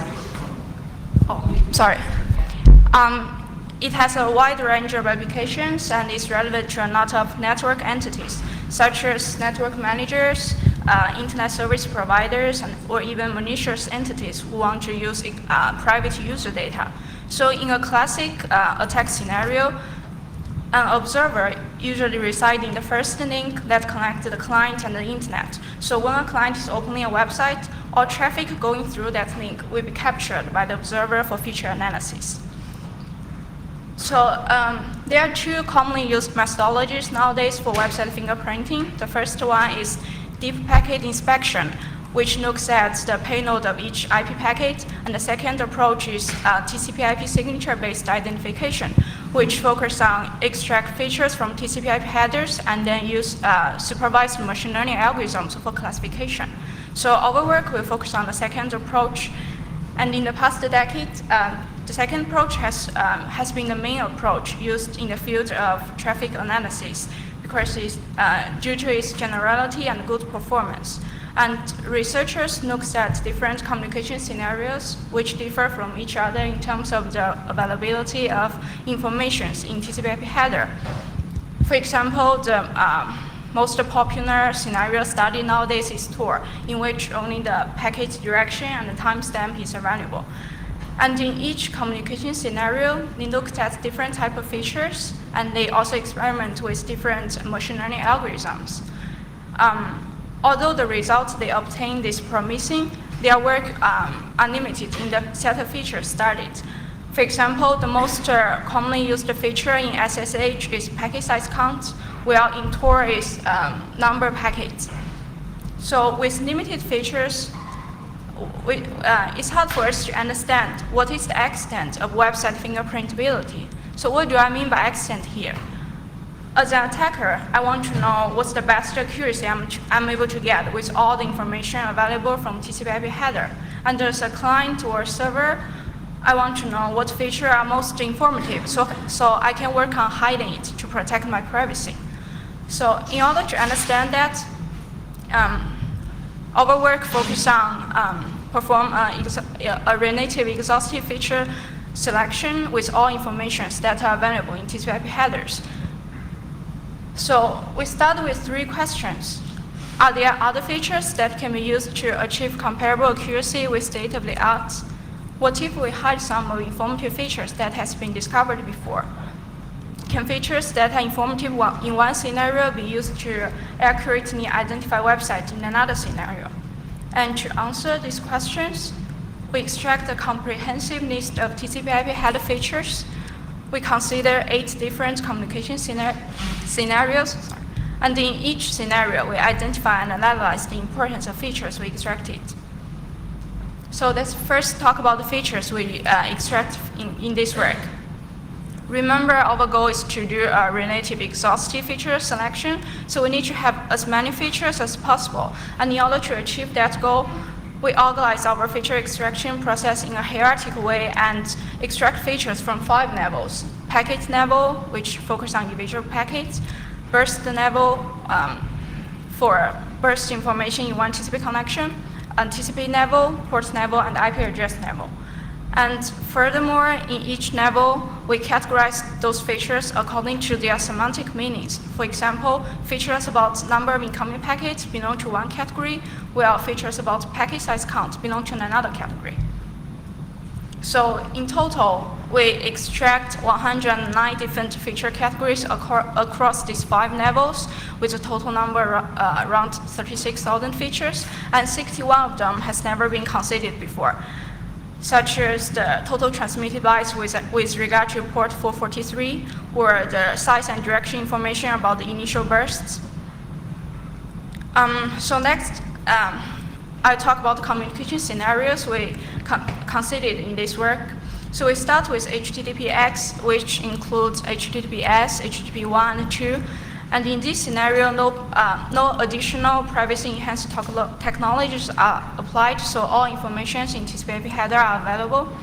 And then we hide the IP address, since for some network entities, they are not able to access the IP address information. And then we looked into encrypted tunnels, such as SSH and VPN, when packets from different TCP connections are multiplexed due to the proxy server. And the next, we consider 2 scenarios with fixed packet size, because packet size has been proved to be the most informative features. HTTPX with PatriMTU and Tor. So in Tor, the only available information is packet direction and packet time. And based on Tor, we further hide the timestamp of each packet. In the last 2 scenarios, we consider unidirectional packets, because incoming and outgoing packets may be routed through different links. So compared with previous work, most of previous work focused on Tor, and some of them focus on encrypted tunnel, SSH VPN, and only a few of them looks at HTTPX. So compared with their work, we consider more possible scenarios by considering both the privacy-enhanced technologies and also the countermeasures proposed in previous research. So having determined the features and the communication scenarios, our next goal is to perform feature selection to select informative features in each scenario. And to measure the importance of each feature, the criterion we use here is the mean decrease in purity importance derived from decision tree-based ensemble math, such as X-tree or random forest. MDI importance has been widely used in gene selection, so I won't give details here, but we can discuss later if you are interested.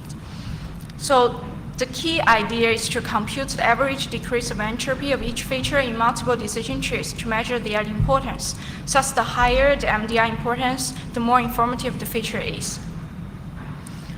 However, one potential issue with MDI importance is it is biased with correlated features. So what does that mean? Suppose we have 3 unrelated features, trace duration, incoming bytes, and number packets, and their MDI importance is 0.3, 0.3, and 0.4. And if we add one more feature, total bytes, and suppose we are transmitting our packets in a fixed size, so in that case, total bytes and number packets will be correlated with each other. And the MDI importance of number packets may be decreased from 0.4 to 0.2. So in this case, if we are required to select 2 most informative features, we end up with trace duration and incoming bytes instead of number packets, although it's more informative than the other 2. So one possible solution for this problem is to first cluster coordinated features and then choose one from each cluster as a representative before we calculate their MDI importance. However, the computation complexity for calculating the correlation between each pair of features is O(n) squared, where in our case, n can be as large as 36,000. So computation efficiency is another thing we need to consider in this project. So after taking both the bias and the computation efficiency into consideration, we finalize our feature selection methodology into 3 steps. So we start with a feature set that contains both irrelevant and correlated features, and our first goal is to reduce the number of features to reduce the correlation computation. To do that, we first calculate the MDI importance of each individual features and consider only top n features that contribute to 99% of the total MDI importance. And by doing that, we greatly reduce the number of features for feature analysis by filtering out those less important ones. And so our feature set contains only relevant and correlated features right now. So the next step is to remove correlation. And we use hierarchical clustering based on Euclidean distance to measure their correlation. And to determine the optimal number of clusters, we use silhouette score. And the score is defined as the ratio of average distance between samples in a cluster across different clusters to the average distance of samples within a cluster. So the higher the score, the better our clustering scheme is. And then we select one feature from each cluster for consideration. So until now, our feature set contains only relevant and uncorrelated features. So we recalculate MDI importance again and rank the importance of those features after grouping features with the similar semantic meanings we defined before. So in each communication scenarios, we use this feature selection methodology and rank the importance of features. So before I talk about our evaluation, let's look at our data set. For feature selection, we collect the data sets by visiting top 3,000 websites listed in Elixir each 20 times with Chrome. And after ruling out unsuccessful visits and taking redirection into consideration, we end up with around 2,000 websites, each with at least 16 visits. And we also used other public data sets that's collected in different communication scenarios for performance evaluation. SSH 2000 datasets collected over SSH and two Tor datasets collected over Tor browser.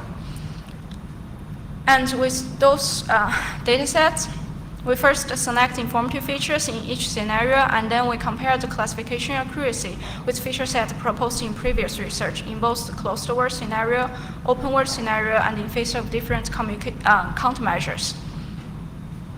So due to time limitation, I'll briefly talk about our results in Tor scenario, in which only packet direction and timestamp is available. And we identified 38 different feature categories and ranked them according to their importance.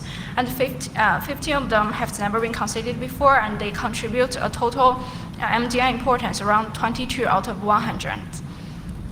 And for example, one informative feature we found is cumulative packet size with direction, which calculate the sum of packet size that has been seen before a current packet. And the reason why this feature is important is because it's further exploits the incoming and outgoing packet ordering. So for classification, for performance evaluation, we use features identified by us and 8 different feature sets proposed in previous research. And to control the variation brought by different machine learning algorithms, we use extra tree on top of each feature set and get the final result with tenfold validation. For example, if we use 2,000 websites for mobile datasets, we outperform the state-of-the-art around 14%. And with SH2000, the gap is further increased to around 17%. And we observed the consistent performance in across 8 different communication scenarios. And so, in conclusion, in this project, we extract a comprehensive list of features from TCP/IP header for website fingerprinting, and we study 8 different communication scenarios. And in each scenario, we identify and select informative features and rank them according to their importance.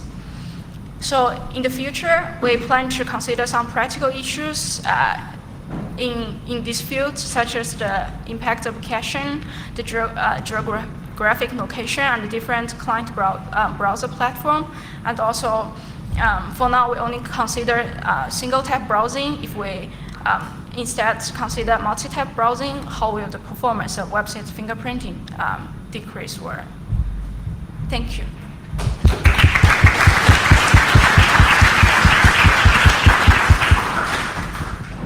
Do we have questions?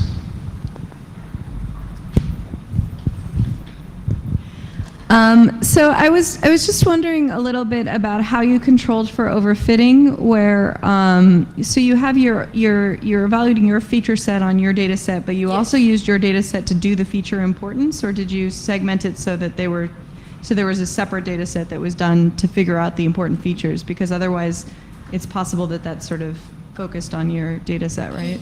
Yes, that's one possibility. So we used actual data set for performance evaluation also, because the scale of our data set is a little bit small after ruling out those unsuccessful visits, and the data collection is a time-consuming process. So instead of separate them, we used other public data sets for evaluation to validate our performance.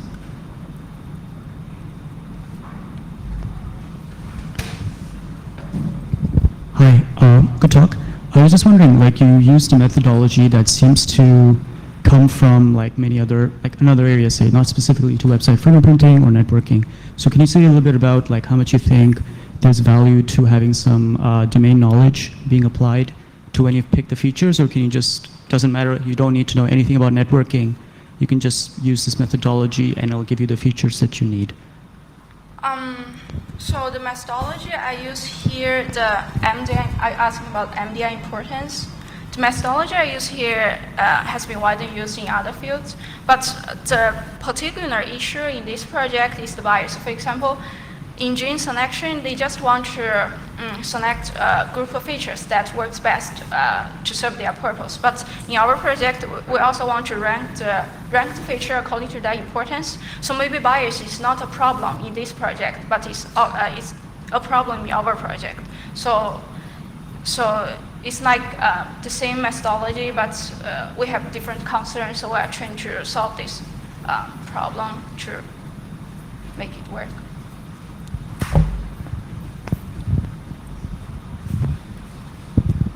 Hi, I saw that you used the TCP port, or you checked the how useful the ports would be for website fingerprinting. Could you give what's the intuition for that, or how that would be helpful? The intuition is, so when the TCP connection information is available, so so it may serve from HTTP or HTTPS, and for HTTPS, it's served over port 443, and for HTTP, it's served over port 80. So that's the intuition. We want to see the portion of traffic that's served by HTTPS and HTTP for when visiting a website. So I saw you cited in your slides the paper by Rimmer et al. At NDSS that appeared earlier this year that was using deep learning, where they emphasize on the fact that by using deep learning, they're able to do website fingerprinting without feature engineering. Yes. Could you comment on the impact of that relative to the findings of your work? Yeah, deep learning is a good direction to go, and we don't need feature engineering. But for countermeasures, it's important for us to develop efficient countermeasures if we have the information about which features are most informative. And the second thing about deep learning is, in order to train the model, we need to a lot of samples for training, and that will be time consuming. And when we collect the data set, we need to So the data collection is time consuming because we cannot run multiple, we cannot visit multiple websites simultaneously. So it has been one website after another. So I think samples and the important features are the two. Okay, let's thank Junhua again.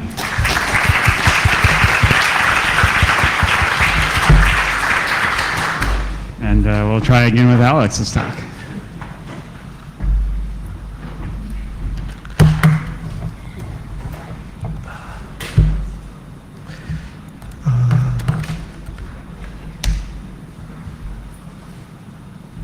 Excellent.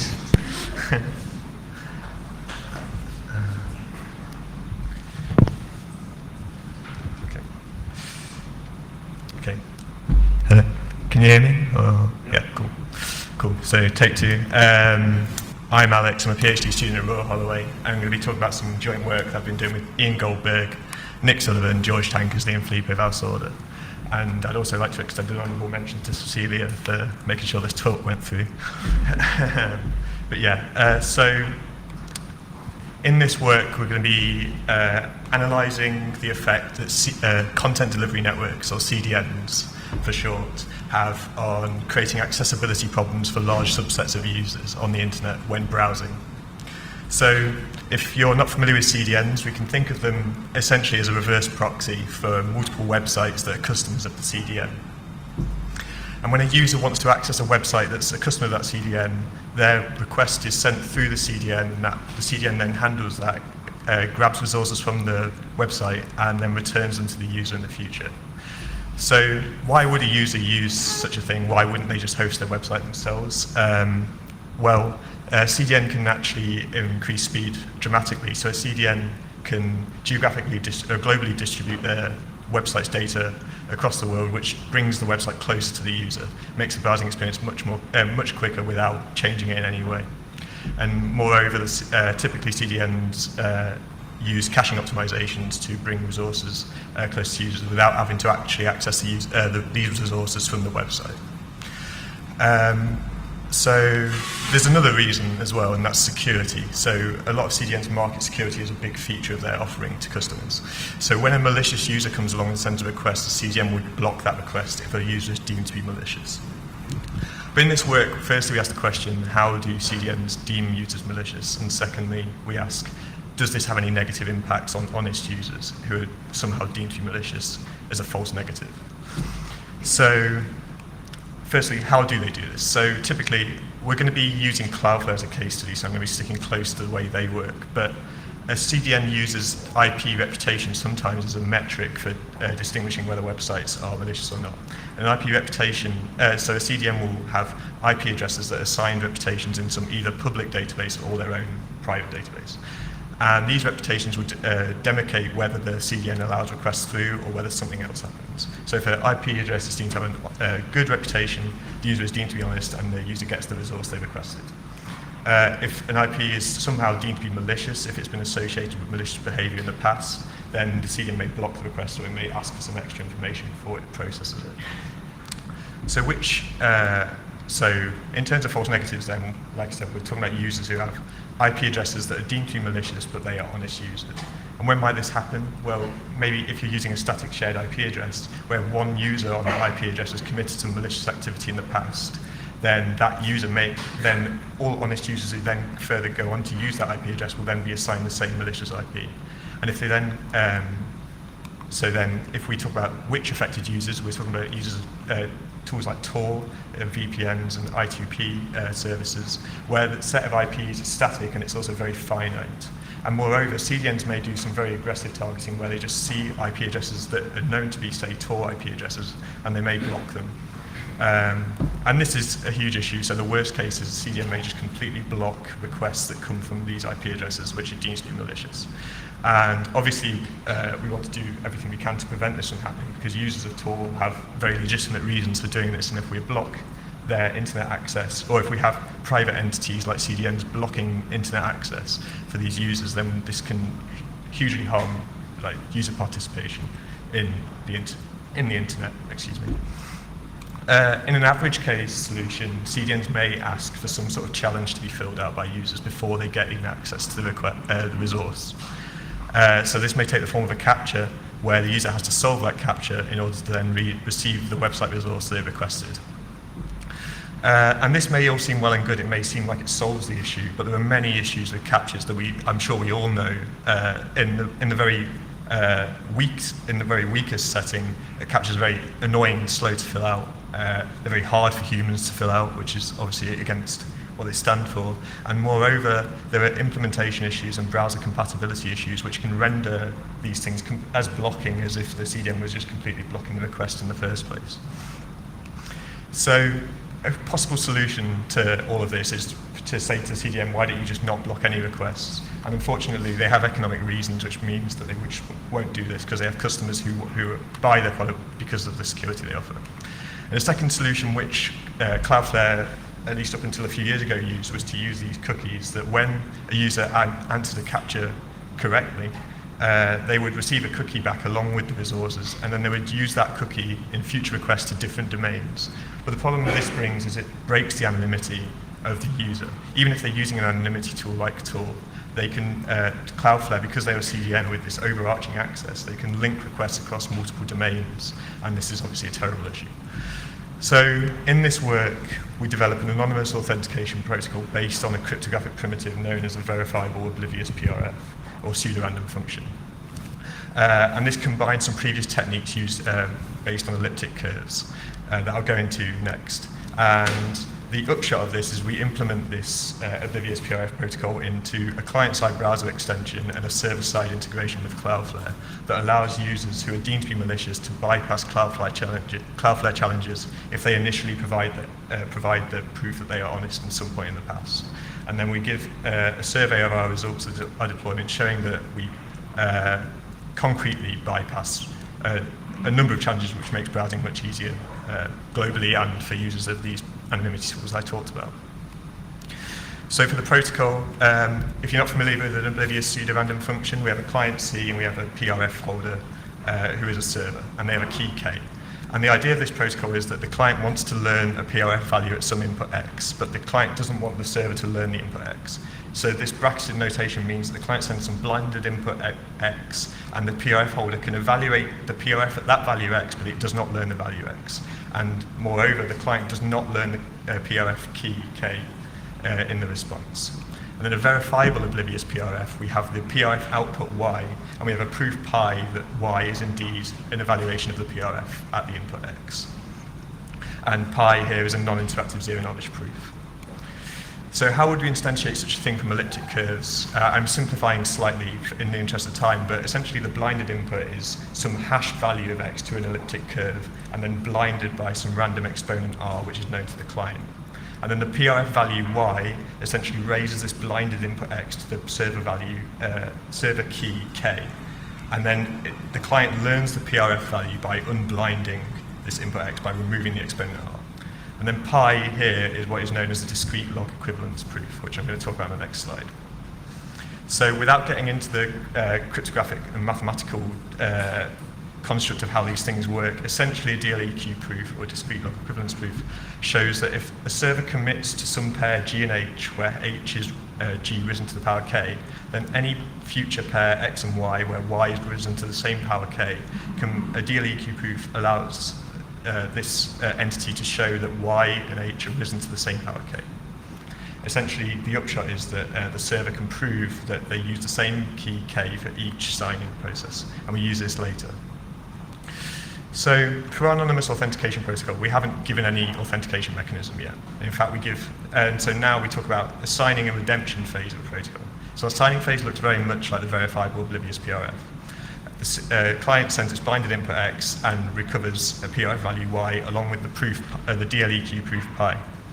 And the client stores the unblinded input, and then in the future, when it wants to authenticate, it sends over the original unblinded value X along with some MAC keyed by the signed token that it received from the server. And then in order to authenticate, the server simply verifies the MAC by recomputing the signed token using its key K. And then this grants authentication. So we can do this for multiple tokens by the client sending over multiple tokens instead, and then the server sends back multiple PRF values, but we have an initial problem which is similar to an existing design whereby we have a DLEQ proof for each signed token Y. And this is cumbersome, it's difficult for deployment, and it's not very practical in terms of computation and communication. But we use existing results of Henry in his thesis of 2014 to batch this proof into one value that allows us to verify this proof for any polynomial number of tokens. And the key thing that we're trying to show with this protocol is that it's unlinkable. It preserves anonymity. So our definition of security, which we give in the paper, is that any signing phase from our protocol cannot be linked to any future redemption phase. And this is perfectly drawn from the fact that the client uses some random exponent R, which uniformly randomizes the token. A second property that we require is that the client cannot forge signed tokens. And we derive a reduction from the one more decryption security of El Gamal to show that it's also difficult for the client in our protocol to forge a list of n+1 signed tokens from an initial list of n signed tokens. And then finally, we require this property known as key consistency. And what this shows is that a server cannot use different keys for each signing phase for one pair of commitments G and H. And this is to prevent the server from using, in each signing phase, a different key pair, which would then lead to a de-anonymization attack in the future. So how does this fit with Privacy Pass, our browser extension? So Privacy Pass is a browser extension that we developed for Chrome and Firefox, and it also works for Tor browser. And in this section, we're going to talk about a particular case study that we did with Cloudflare in order to integrate this protocol between a client and a server. So Cloudflare, if you don't know, is a CDN that serves 10% of the internet's traffic, and it uses this IP reputation mechanism that I used before and uses captures to prevent malicious users from accessing resources. So how is Privacy Pass going to work with Cloudflare? So a user has a malicious IP and they visit a Cloudflare website and they get shown a captcha. And when the human user fills out the captcha, Privacy Pass is going to inject some elliptic curve points, which are the blinded tokens I referred to before, into the HTTP response. Then Cloudflare, when it returns the resource, providing the captcha is answered correctly, it also signs these tokens, provides a DLEQ proof that these were signed with the key K. And providing this proof passes, the Privacy Pass stores these tokens for the future. So this is all happening in the browser without the user doing anything. Then in the future, when Privacy Pass has some stored tokens and you visit a Cloudflare website and Cloudflare wants to show you a captcha, instead of the captcha being shown to the human user, Privacy Pass overtakes the execution and presents one of the redemption phase from our protocol earlier, along with this MAC value and the unsigned token X. Cloudflare can verify the MAC by re-signing the token and then stores this X so it can't be used again in the future, and then grants access to the website for the user. We also provide a single domain cookie so that the user can then access the same domain without having to re-spend tokens on it. But this doesn't mean that we can, this cannot be used for different domains. So this is how Privacy Pass grants access to web resources without having to show challenges to these users. So in terms of some specifics, I'm just going to talk about a couple of them. So for these public commitments, G and GK, GH, for the DLEQ verification, in order to do key rotation, these are currently baked into the extension, but these would have to be rotated when rotation happens, for when key rotation is required. and we incorporate quite a low bound of the maximum number of signed tokens, and this is to prevent clients from farming tokens. In order, if this number was too high, then the client may be able to build up a huge stockpile of tokens, and then be able to launch DDoS attacks that completely bypass Cloudflare's security mechanisms. So I've got some links here with some code. I'm also going to show them at the end. So, and in terms of how does Privacy Pass influence the browsing behavior of the user, so the signing phase can be regarded as slightly burdensome in the sense that it adds some noticeable extra time to the browsing behavior when a captcha is being filled out. So from the start to when the user receives the signed tokens, for the canonically signed number of tokens, which is 30, we add about 3 seconds to the browsing behavior. But for redemption requests which come afterwards, these are very fast, and we completely eradicate the need to fill out captchas in the future, which were required before. So we have a slightly burdensome signing phase, and then we have much quicker redemption phases afterwards. So we regard this as an improvement on the existing design. In terms of request sizes, again, we have to add these elliptic curve points to our HTTP responses, so they grow slightly, but it's not going to be anything that changes dramatically the user browsing experience. And again, redemption requests are very, very small. So the release of Privacy Pass was in November last year, 2017, and by the end of that month, we had over 11,000 downloads across both Firefox and Chrome. And then again, this month we've had since then, we've grown to over 75,000 users, so we're really happy about this. In terms of the metrics of the deployment, so you can see here in the first pink line that Tor users are, as I speculated before, they're dramatically targeted by these challenge mechanisms that Cloudflare use. In terms of redemption, so when tokens are being signed to bypass captchas, you can see that these are growing since the deployment, and each one of these constitutes a captcha that's bypassed, and then the single domain cookie numbers allow us to further bypass captchas at the same domain. So we're seeing a dramatic reduction in the number of captchas that Cloudflare are having to serve to users. And moreover, and so hopefully we can reduce these percentages by something close to a factor of n, providing everything optimal works. So in summary, Privacy Pass is very much, we believe it's still very in beta, so that goes to the protocol and the extension itself, and we would really welcome anyone who has any ideas regarding cryptanalysis to get in touch with us. I have some links here, and hopefully if the slides are online later, you can speak to me and I'll give you them. And please, if you're interested in contributing, then get in touch. And then final notes, I've missed a lot of stuff out from the paper, so there are many more out-of-bound attacks that I haven't covered, along with comparison with existing research into anonymous eCache and privacy-preserving blacklisting and whitelisting, along with the security reviews and implementation details. And finally, we're currently working on IETF standardization of our eCVO PRF protocol that we hope to materialize soon. And then for future work, we're updating Privacy Pass all the time. We're working on integration with more captcha providers such as FundCapture, and also cryptographically trying to move towards post-quantum solutions if possible. But yeah, thank you for listening.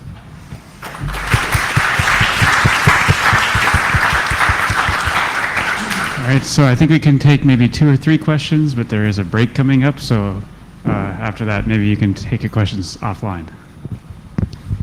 I was wondering how you prevent double spending or replaying a token. Yeah, so I didn't cover this explicitly in talk, but so when a token is spent in the redemption phase by Privacy Pass, Cloudflare stores that, and we currently have a Bloom filter sort of structure that Cloudflare has in its edge, that when these tokens are spent, Cloudflare can then check in this Bloom filter that the tokens exist before it verifies the connection. So that's how we currently verify double spending. It's a good question. Currently, the resources that Cloudflare have mean that we don't have that issue. But yeah, it's a valid question. I think when we do key rotation, we'd have to rotate. It's very unlikely that tokens are going to be reused after key rotation, so we'd rotate the data structure then. I have a sort of a 2-part question, but it's really the same question. The question is, is there any data about the actually malicious traffic and if they've switched to using this rather than solving CAPTCHAs? And more specifically, I mean, last time I checked a few years ago, I think it was a little less than 1 cent to solve a Cloudflare CAPTCHA from a CAPTCHA farm. I was wondering if you have any data about like if that if you get 300 tokens per CAPTCHA solving, has the price gone down to a 300th of a cent, or like is this have the malicious actors actually adopted this system? So for the second question, we don't have any data on the economics of CAPTCHA solving, but yeah, like this increases the utility of CAPTCHA solving if you can get this, if you can pay for that. For the first question, can you remind me? Sorry. If Cloudflare has told you if there's actually been a lot of malicious traffic using it. So the numbers we're seeing is that there are still, it's relatively small the number of people using Privacy Pass. So we're not seeing a drastic increase in the number of people using. Like, I think if we were seeing malicious traffic, we would likely be seeing many tokens being spent like in minutes and seconds, and we're not seeing that. It's usually dragged out over an hour or so. So I don't think so, but I haven't got explicit numbers. All right, I think Jeff will be our last question, and then others will have to take them offline. Okay, so the DLEQ proofs show that all the keys used in a particular in answering a particular session are the same. But is there some CA scheme or certificate transparency scheme or something backing up that these are the same, that these Ks are the same for all users all the time? Is there anything? So these commitments are currently they are baked into the extension code. So these do not change, and so these have to be used in the DLEQ proof verification. So. Okay, so thank Alex again, please.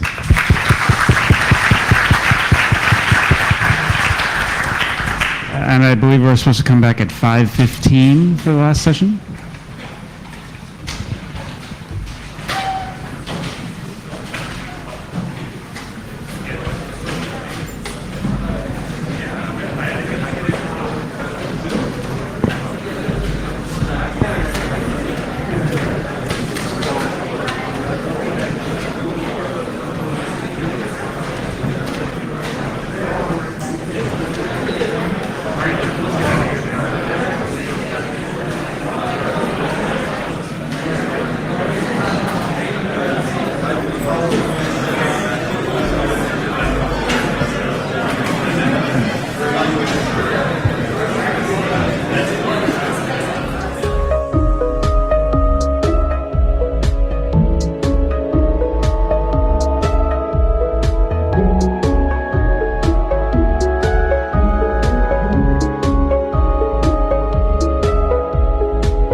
screen, that's fine. All right, so, yep, I'm Mike Schleep. This work was done in collaboration with Eugene Vosterman from Kansas State University and my advisor, Nick Hopper. And so in this work, we are focusing on designing a protocol that provides consistent, synchronous, group off-the-record messaging, and we call that SymGoder. The goals that we want for this consistent group off-the-record messaging are that of your normal messaging protocols. So we want message confidentiality, integrity, and authentication. We also want to limit the scope of compromise, so we want forward and backward secrecy. But for off-the-record messaging, we would also like some deniability, which apparently is a heated subject. But so we're just so we want deniability. But when it comes to groups, there's a few additional properties we want. We would like to maintain participant consistency, so that way, before conversations progress, all users agree on who is part of that conversation. And additionally, we want transcript consistency, so all users agree on the messages sent before they send more messages. The system model that we're targeting with SymGoder is that of instant messaging. So this is your, it assumes a central server that's going to route messages for us, and with online participants. So for example, XMPP or your developer meetings or something, maybe a small IRC community. The participants need to perform a small set of transactions or operations. They need to be able to set up conversations. They also need to be able to have dynamic groups where they can add or remove users without having to restart the protocol. I leave the adding and removing part to the paper. They also want to broadcast messages so that they can actually communicate. And the threat model we're concerned with in SymGoder is that of a compromised server and possibly compromised participants. So existing work, right, you've probably all heard of Signal or WhatsApp and Threema have this end-to-end security. They generally focused on the two-party case and then bolted on the group setting afterward. There's been some recent literature that has looked at how the group messaging is affected in their designs and protocols, and has identified a handful of vulnerabilities, one of which is a participant inconsistency vulnerability, where a malicious participant, Eve, can convince the group of Alice, Charlie, Bob, and Eve or can convince some of the group that Bob isn't part of them. And they can still make forward progress with the conversation. Additionally, a malicious server or compromised server can affect the transcript consistency of the conversations by simply deleting them or sending them out of order, and it's not verified by the clients that anything went wrong. So in terms of academic literature then for providing these secure group off-the-record communication protocols, there's only a small handful, and none of them are practical for use right now. They have some serious limitations you can see the paper with. So now for SymGoder, how do we provide these strong consistencies in group communication? Well, a quick overview. The first thing that you do is when setting up a conversation, all parties have to create pairwise, deniable, secure channels to each other. After that, they perform a participant consistency check to make sure they all agree on it before having or sending messages in the conversation. During this consistency check, they also share some symmetric key material that'll be used. Then when sending a broadcast message, they use that symmetric key material to encrypt it and send it along. And after every broadcast message, they perform a two-part consistency check before processing any more broadcast messages. The first part is to make sure all users have seen the message correctly and that it is authentic. And the second part is to identify any misbehaving users, trying to cause inconsistencies in the transcript. So a little more detail now. I'm going to go through the setup and broadcast phases of SymGoder. So when we're going to look at a group of Alice, Bob, and Charlie, and our server's up in the top there. All messages are routed through the server, even the peer-to-peer ones, but I'm not going to draw them that way. So Alice wants to set up this group with Bob and Charlie. Out of band, they agree to the group. So for example, with XMPP, the multi-user chats, they just use what the server tells them is supposed to be the group. So they set up forward and backward secure deniable authenticated channels. The details of that are in the paper. We used the Naxos key agreement for it. You could just replace it with OTR if you want. The first thing that they do after they have all set up these secure two-party channels now between each other is Alice will generate some symmetric key input material.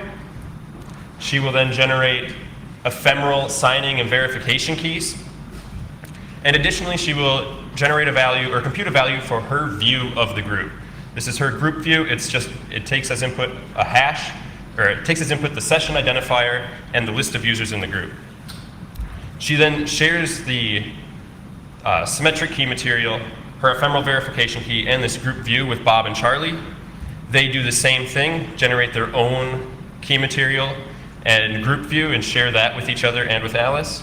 And all users then can compare their group views to make sure they are consistent before progressing. If they're not consistent, they terminate the protocol session. So for broadcasting messages, we're going to look at the case of Alice sending a message to the group. So to broadcast the message, first, Alice will compute a symmetric encryption key, given a key derivation function with the inputs of the session identifier, the sender's identity and symmetric key material, and then additionally all the identities and symmetric key material of all the other users. So this is a symmetric key they all can compute. She then uses authenticated encryption to encrypt the message under that key and sends the ciphertext to the server. The server's in charge of broadcasting it out to all the users.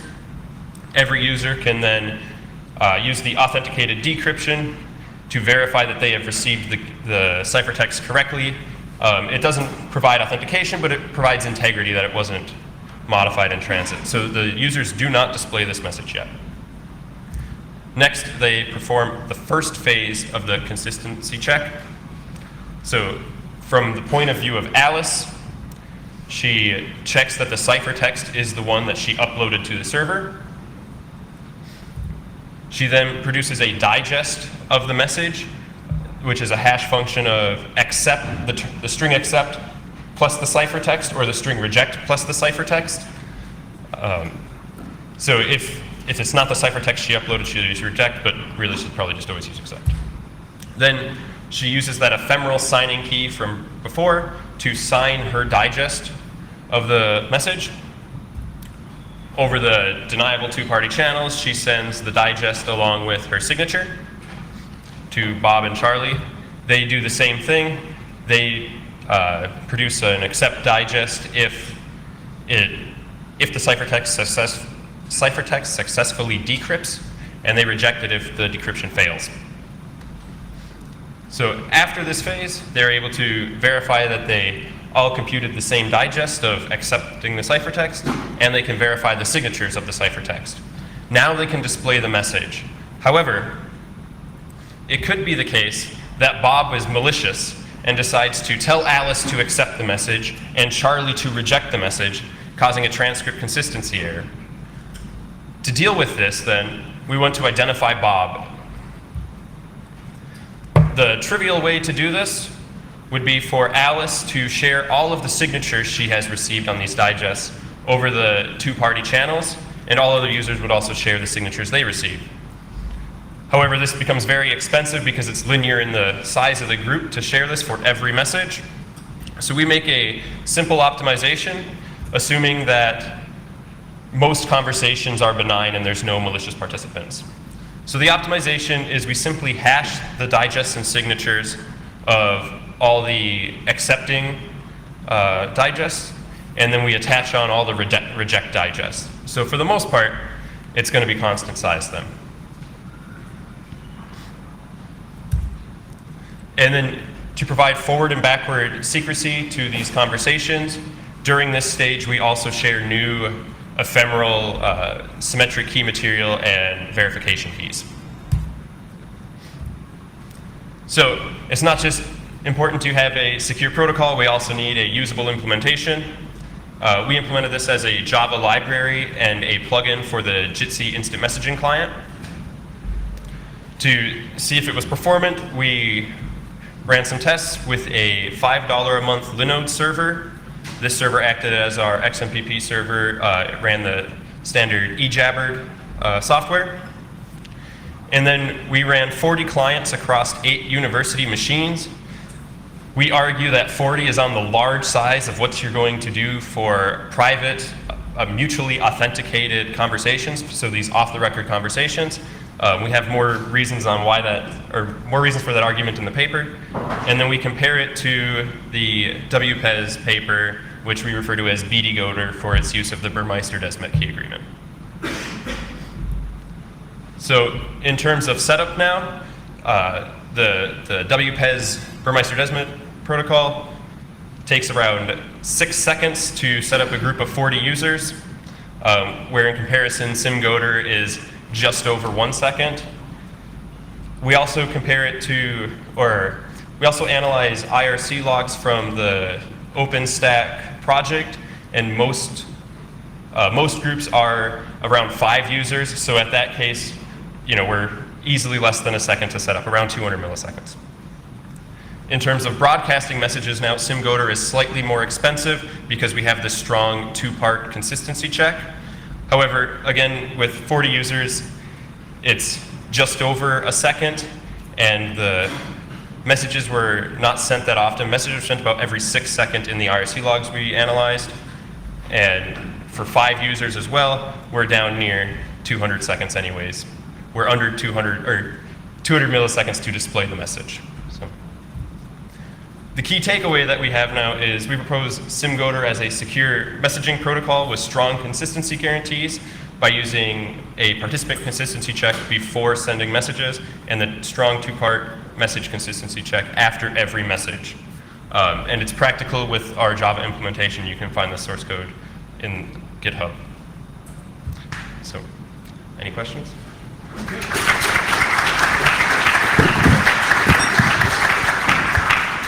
Any questions? Yeah. Many.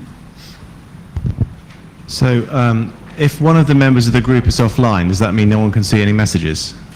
Or have I Yes, so misunderstood? in this work, we are focusing on online participation only.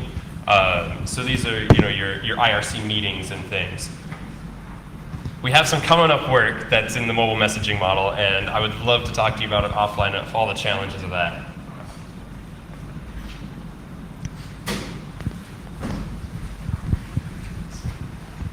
Hi.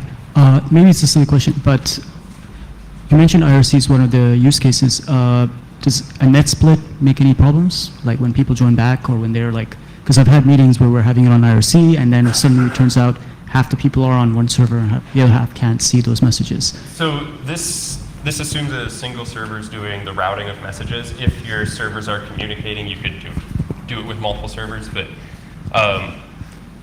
this also assumes that the server is going to try to send messages in the same order, and IRC doesn't always try to do that. So we only support XMPP but in the plugin case. But if you can modify your IRC server to try to provide that consistency, then it'll work. Any more questions? Yeah, I have one final question. You do rely somewhat on a central server doing some of the routing and of the messages. Yeah, just to send the message. Right, but is there any way that you can use that central server to do something in terms of consistency without relying too much on it, or is it? I mean, it seems like if you have some component like that, maybe that could help you to make the system more efficient. Yes. So in the mobile messaging case, we do rely more on the central servers to do some provide a little bit of consistency. But the trouble is, we don't want to trust the server for a thing. Like at some point, it's going to be compromised if we're ever targeted. So we'd rather just not rely on it. Thank you. Let's thank the speaker again.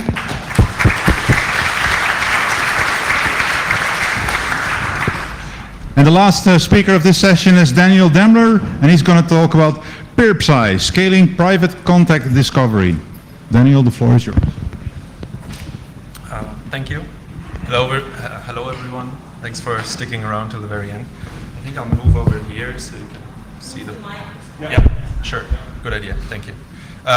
So yeah, this is joint work with colleagues from Oregon State University, and as the title suggests, we combined ideas from private information retrieval and private center intersection, and a use case for this is how to scale private contact discovery. So contact discovery, it happens whenever you join a social network and you want to find out which of your existing contacts are in that social network.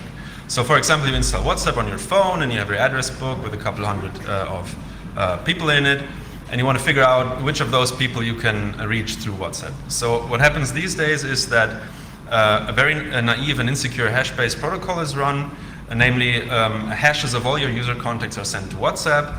WhatsApp checks if it knows these hashes and sends back the matching contacts to you, and then you know which of your contacts use WhatsApp. This is vulnerable to brute force attacks because you can simply go through all the phone numbers. It's a very small input domain. It takes a couple of minutes or hours, depending on the length of the phone numbers. Or you can even store these hashes that you receive and compare them later on when you learn new phone numbers. So even if your input domain is a bit more complex, say email addresses or something, once you know them, you can store them forever. And we think this is a use case where the privacy is very important, and the privacy of the user inputs and your contacts needs to be protected. And it also needs to be efficient and scalable, since you run this once when you join the network, but you also want to keep your the people that use this messenger, you want to keep this list updated, so you need to run this periodically. So what we propose and what as a solution is PurePSI, where we have a protocol in the middle that receives the user contacts from Alice, that receives the WhatsApp customers from Bob or WhatsApp. And then in the end, only Alice learns the intersection, namely the contacts from her address book that use WhatsApp.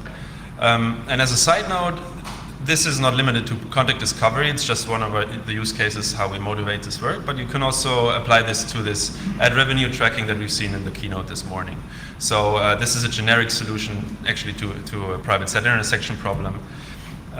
Which looks like this. So you have Alice and Bob, and they both have their input sets, and what you want to find out in the end is really just the elements that are in the intersection between the two sets, and nothing else about the elements that don't match. So like whatever, your grandparents who don't use WhatsApp should not be leaked to the WhatsApp server, and all the billions of other users who are not in your address book should not be leaked to you, to the WhatsApp user, or to Alice in this case. What makes it so special is that the set sizes in private contact discovery, or in contact discovery in general, are very asymmetric. So the user input is just a couple hundred of people, while the WhatsApp database is in the order of hundreds of millions of users. And this is something that many of the existing PSI protocols do not account for, and where we try to optimize for in this work. Before I go into the details on how we actually achieve this, I first want to explain to you what PIR, or private information retrieval, is. And before we do it privately, we have to do it in plain text. So in this case, Alice wants to query a database at a given index I.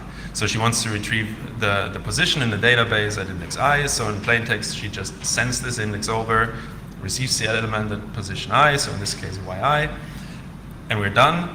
But we all know the internet is full of bad guys, and they look at your conversation, and if this thing is happening in plain text, of course the adversary learns what Alice was interested in. So we can solve this by simply using TLS, and we're more or less done if we do this right. But the problem that PIR tries to solve is what happens if the adversary is sitting on the server side. Because eventually the server needs to know what Alice is querying for, and this is where PIR comes in. And PIR, if you write it down as a protocol, it looks like this.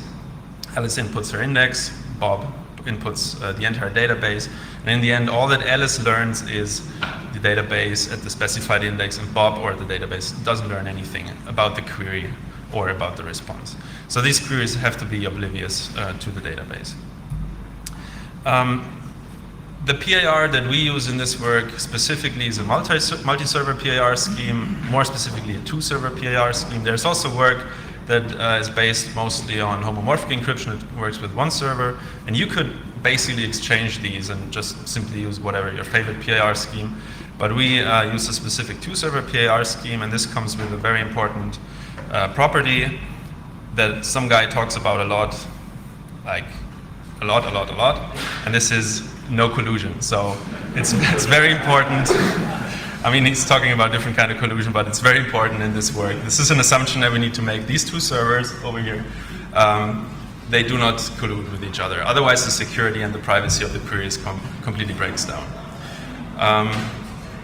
Yeah. So how does this two-server peer work in general? Alice, again, has her index I that she wants to query for, and then she sends a query that is secret shared between the two servers. Each of the servers sends a response back, and in the end, Alice performs some operation, in this case an XOR, to reconstruct the plaintext block that she was interested in. To give you an example from a paper from Choi et al. From '95, and this was the original peer paper. So let's assume Alice wants to query the block at index 3. So this is her plaintext query. So only the third bit in this bit string is set.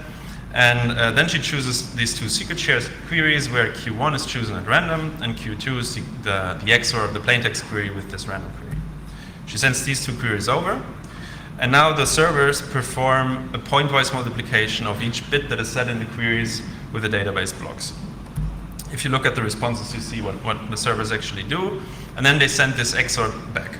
And if Alice now XORs the responses, the blocks that are not important, namely Y2 and Y6, cancel out because of the XOR, and only Y3 remains, and this is the block that Alice was initially interested in. If you look at this more closely, you can see that the servers don't learn anything about the query, as long as they don't collude, obviously. This very basic scheme has the property that the queries have a length of n bits, so the size of the server database. And if you now think about WhatsApp, which has several hundred millions of users, this length would be 100 millions of bits. And this is obviously something that doesn't scale in practice, and there are schemes that do better. And namely, the scheme that we use is built from distributed point functions. Now, this is a topic that is much too complex to explain in one slide, and I try to boil it down as easy as possible, but the details have to remain in the paper. This is work by Boyle et al. From CCS 2 years ago, and also from Eurocrypt before. It's called function secret sharing, the overall sort of domain where these distributed point functions come from. And they are very similar to these two queries that we send, namely that this function evaluation is secret shared between the two parties. And essentially what happens is that you have very short keys. I denote them here with a lowercase k. And these have the length logarithmic in the size of the big database. And they get expanded in this tree kind of fashion into this bigger uppercase case, which then sort of correspond to these queries that we've seen on this previous slide. And with this DPFs, we can build PIR, strictly limited to 2 servers. As far as I know, there's no generalization to more than 2 servers by now. With a nice property that the communication is logarithmic in the size of the database. And on top of that, all of this can be instantiated very, very efficiently only with AES, which is built into CPUs these days. So we have a native instruction set for this, and this actually runs very, very fast. Another technique that we need in this scenario is something that we call designated output peer, where the output of the peer query doesn't go back to Alice, but instead remains at the servers. And for this, Alice needs to send a mask on top of her queries to one of the servers, who then blinds his response that he would send back to Alice with this mask, and he sends it back to the other server. And in the end, the second server XORs the 2 responses, and what he learns is the plaintext result that Alice was supposed to get blinded with the mask. This, of course, assumes that the servers behave semi-honest, so this is a limitation in this case. Now, what we do with this is something that for one element is called a private equality test. Namely, Alice now not only knows the index, the mask, but she also knows an element that she wants to test for, if this element is at position I in the database.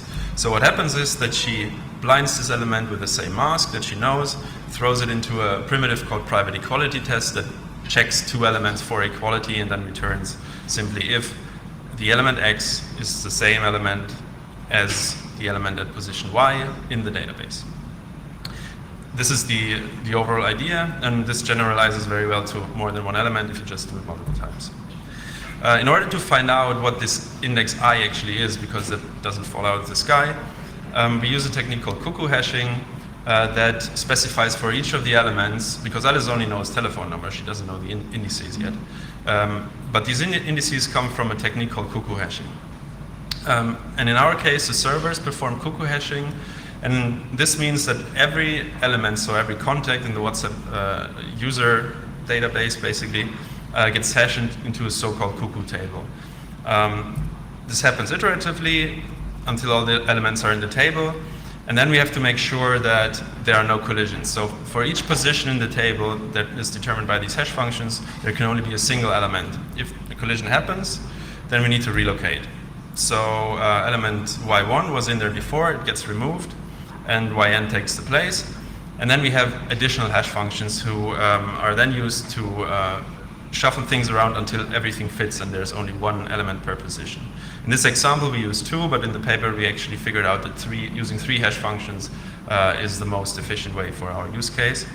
So in this case y1 gets thrown into the second hash function, another collision happens, y2 needs to be relocated, and in the end everything checks out. Obviously it's an example, so it has to check out. Just to give you some numbers, this cuckoo table is roughly 1.4 times the size of the WhatsApp database, because you need to prevent these collisions, so you need to make a bit more space. And we have a cuckoo failure probability of 2 to the minus 20, which doesn't seem very much, but since this is a one-time operation, so the servers only have to do it once during initialization, this is fine, because you can simply retry if it fails. And it fails 1 out of a million times, so this is actually fine, and it allows to achieve a much smaller cuckoo table, which in turn benefits the performance. And what Alice does in this case is that she just applies all the hash functions that there are to her input set. So actually she has her element xy, x2, and xn twice in her cuckoo table. The collisions don't match here because we just throw all of them in the private equality tests. For example, if you want to check if xy is the same as x1 is the same as y1, you would run 2 private equality tests for the second and for the fourth position of this cuckoo table, and the result would be if there's a match or not. In the full PSI protocol, we don't run this private equality tests on the entire cuckoo table, but we first use this DPF peer that I showed you before to extract a small amount of elements from this large table. And we also, I said that before, instead of this single private equality test, we run a full-fledged PSI protocol, which is much more efficient than running individual private equality tests. So to recap what the actual protocol does as an overview is, first the server do cuckoo hashing on their big sets, capital N elements. Then we run this DPF query to extract out of these big sets of several hundreds of millions of elements, elements in the size of the order of the small set of the client. And then we have to apply an oblivious shuffle in order to hide which of the hash functions was actually used. The details of that are in the paper. I can't go into detail here. And the last step is that we run regular, basically off-the-shelf PSI protocol. We use one by Kolesnikov et al. From CCS, I believe, 2 years ago, to determine the intersection. And this is efficient because in this case, both sets are in the order of the small set. So this is a couple of hundred elements, and this is actually very, very fast, much faster than running it on a million elements. In order to make this thing fly, we needed to optimize the algorithms and the implementation a bit. One trick that we use is binning. So instead of running this distributed point function on the entire domain of the cuckoo table, we basically split it up in small bins and run separate DPFs on these smaller bins. And this we can do because the elements are basically distributed uniformly at random. This also allows for parallelization, so you can ideally parallelize this on as many cores as you like and as many bins as you have. The other optimization that we have is batching. So usually you have a lot of queries per bin, and instead of running these queries separately, we just throw them all together and do one single pass over the database, which is much more efficient than reading the entire database of a million elements over and over and over and over. And another optimization that we came up with is using larger PIR blocks, which means that these DPF trees are a bit more shallow and they terminate earlier, and with each of the queries you not only get one block, but you get like a handful of blocks. You can always tweak this parameter But this allows for shorter queries and a little bit more computation in the final private set intersection. I can't go into the details here in this talk, but I think it's described nicely in the paper once you get the overall idea. Another problem that comes up is that both of the servers in the classical protocol need to know the database. So to work around this, because WhatsApp doesn't really want to share its user database with some other party that WhatsApp is not allowed to collude with, to work around this, we propose an idea that results in secret sharing the database with 2 other servers. And then the query that is sent to these 2 servers is essentially the same as before, just that Alice sends the same query to server 2 and server 3 in this case. And if you look at, and then this delegation step happens the same as before. The first one is masked. And what happens then is that if you do the math, and this is also in the paper, in the end, everything cancels out. And what the second server in this case holds is the element at position I masked with a mask, and then you can do the private equality test or the PSI protocol. So this is a very nice property that we hadn't seen before. Maybe it's in the literature somewhere, but we can actually use this to achieve something a bit more practical without having WhatsApp store its entire database on some untrusted server. At the end, I want to talk a bit about performance. So the numbers that you see here are for a client with 1,000 contacts and a server with 1 million up to 256 million contacts. It's benchmarked on a gigabit LAN on one machine with a lot of cores. The implementation uses 4 cores. And if you just briefly look at the numbers, these are 2 sets of parameters for the bigger data sets here. You can actually tweak these bin sizes and the peer query sizes such that you either achieve a runtime that is always below 2 seconds up to 256 million elements, or you can always stay below 5 megabytes of communication, depending on what you want to achieve. In a mobile scenario, you might want to limit the communication because whatever, your traffic is almost gone or something. We also determined that the client computation in this case is less than 10% of the total, so we believe this is practical. And as I told you, you can sort of fine-tune this for your specific application scenario. You can really choose what you want to optimize for. In order to compare it with related work, this is for a client set of 5,000 elements and the server set of 2 to the 24 elements. And limited to 1 thread in this scenario. So peer PSI is up here, up there. It's the fastest one, but it uses a lot of communication because that's the parameter set that we chose. The work up here is from PETS last year. And it's in this comparison, it's the most inefficient one. It's based on oblivious evaluation of AES circuits. The work here in the middle is based on fully homomorphic encryption and is able to beat us in terms of communication, but needs a bit more computation.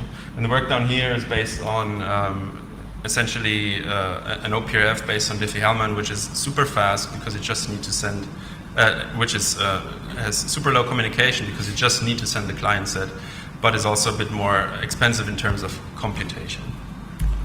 And also these 2 works down there and up here have the big disadvantage that they have an offline phase, which is in the order of hundreds of megabytes or even gigabytes that need to be transferred once. So if you sign up for WhatsApp, you need to download a gigabyte of data in order to perform this private set intersection. To conclude, I've shown you peer PSI, which is a combination of DPF-based peer with state-of-the-art PSI, and you can use this to achieve scalable and private contact discovery. We have a C++ implementation, which will be on GitHub very soon. It's not there yet. There are some other PSI protocols there, but peer PSI will be there very soon. And there are many more details in the paper that didn't fit in the 15 minutes. And that's it. Thank you very much. Thank you. Questions?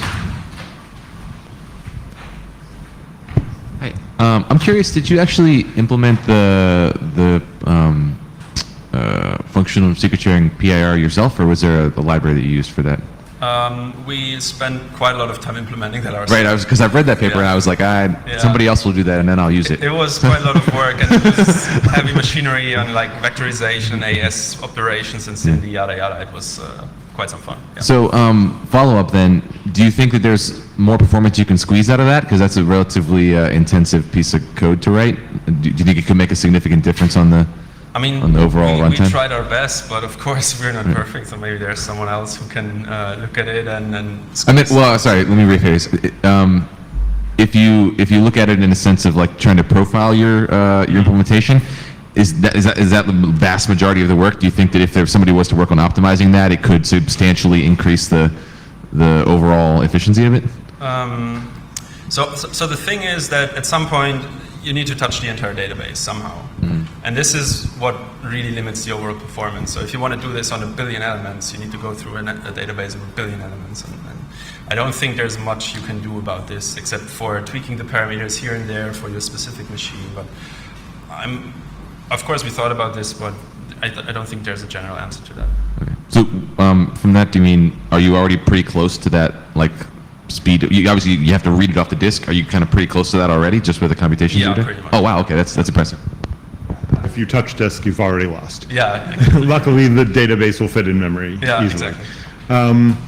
So one thing you said is the Cuckoo setup you only have to do once, but of course, every time someone does a contact discovery, it changes the database because they're gonna they've just enrolled, their data needs to go in the database. And I mean, when Signal even, which didn't have hundreds of millions of users, considered using PIR years ago, they looked at how many signups they would want to have per second and how big the database is, and even if it only takes 2 seconds, there are lots of people doing this in parallel, and they decided that was way too expensive. So what is your, like, taking into account that the database updates very quickly and that new people are signing up in parallel all the time, how many users can you support with a given number of cores or something? I don't have the numbers in my head right now. There's some numbers in the paper on how to change the server database, so these signups so people signing up for the network joining the database. You could think about doing it in sort of time frames of a couple of minutes and then rerunning it again, but of course then people would need to wait a couple of minutes before they can actually be discovered, stuff like that. I'm not aware of any very good solutions for this right now, but there's works you can sort of try to work around, I guess. Yeah.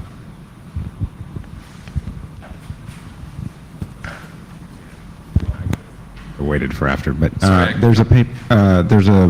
So I guess when you have this PIR with the Cuckoo hash thing, or with the Cuckoo table thing, it's very important to get as much. The whole reason of the Cuckoo table is to get it as densely packed as possible. There's a paper called 3.5-way Cuckoo hashing for the price of 2 and a bit, which I think gives you. The idea is to use irregularly positioned bins, and you get it's a bit more out of your Cuckoo table. Anyway. Okay, yeah. You can tell me later and I'll write it down. Yeah, thank you. Any question on this side of the room? If not, there's a final one over there. So I have a nice question, but because you use PIR, this means that the client might learn more than simply the query he will do. So I was wondering if there is a risk of privacy leaks. I can barely hear you. Can you? Yeah. So because you use private information retrieval, sometimes in some private information retrieval schemes, the client learn more than the element of the database. So I was just wondering if there is a chance that you might leak some information about the database of other phone number of people that are not in the list of the client. Yeah, so this is actually taken care of by the PSI protocol that we run in the end. So the result of the PIR queries stays in its masked form on the server side, and then the client only learns the intersection at the very end after the PSI protocol. So even if there would be leakage, this would be completely captured by the PSI protocol. Final question. I hope. So just to follow on with that question, so if I just put every single number in the world, I will get to know WhatsApp's database, right? Yeah, but this is like an inherent limitation of these kind of. So would they generally rate limit you or do something like that? That's what you would do in practice. Yeah, you would just allow a query for up to, I don't know, a couple of thousand elements if you were to deploy this for content discovery. Yes. Okay, thanks again. Thank you all for hanging around until the end. See you guys tomorrow.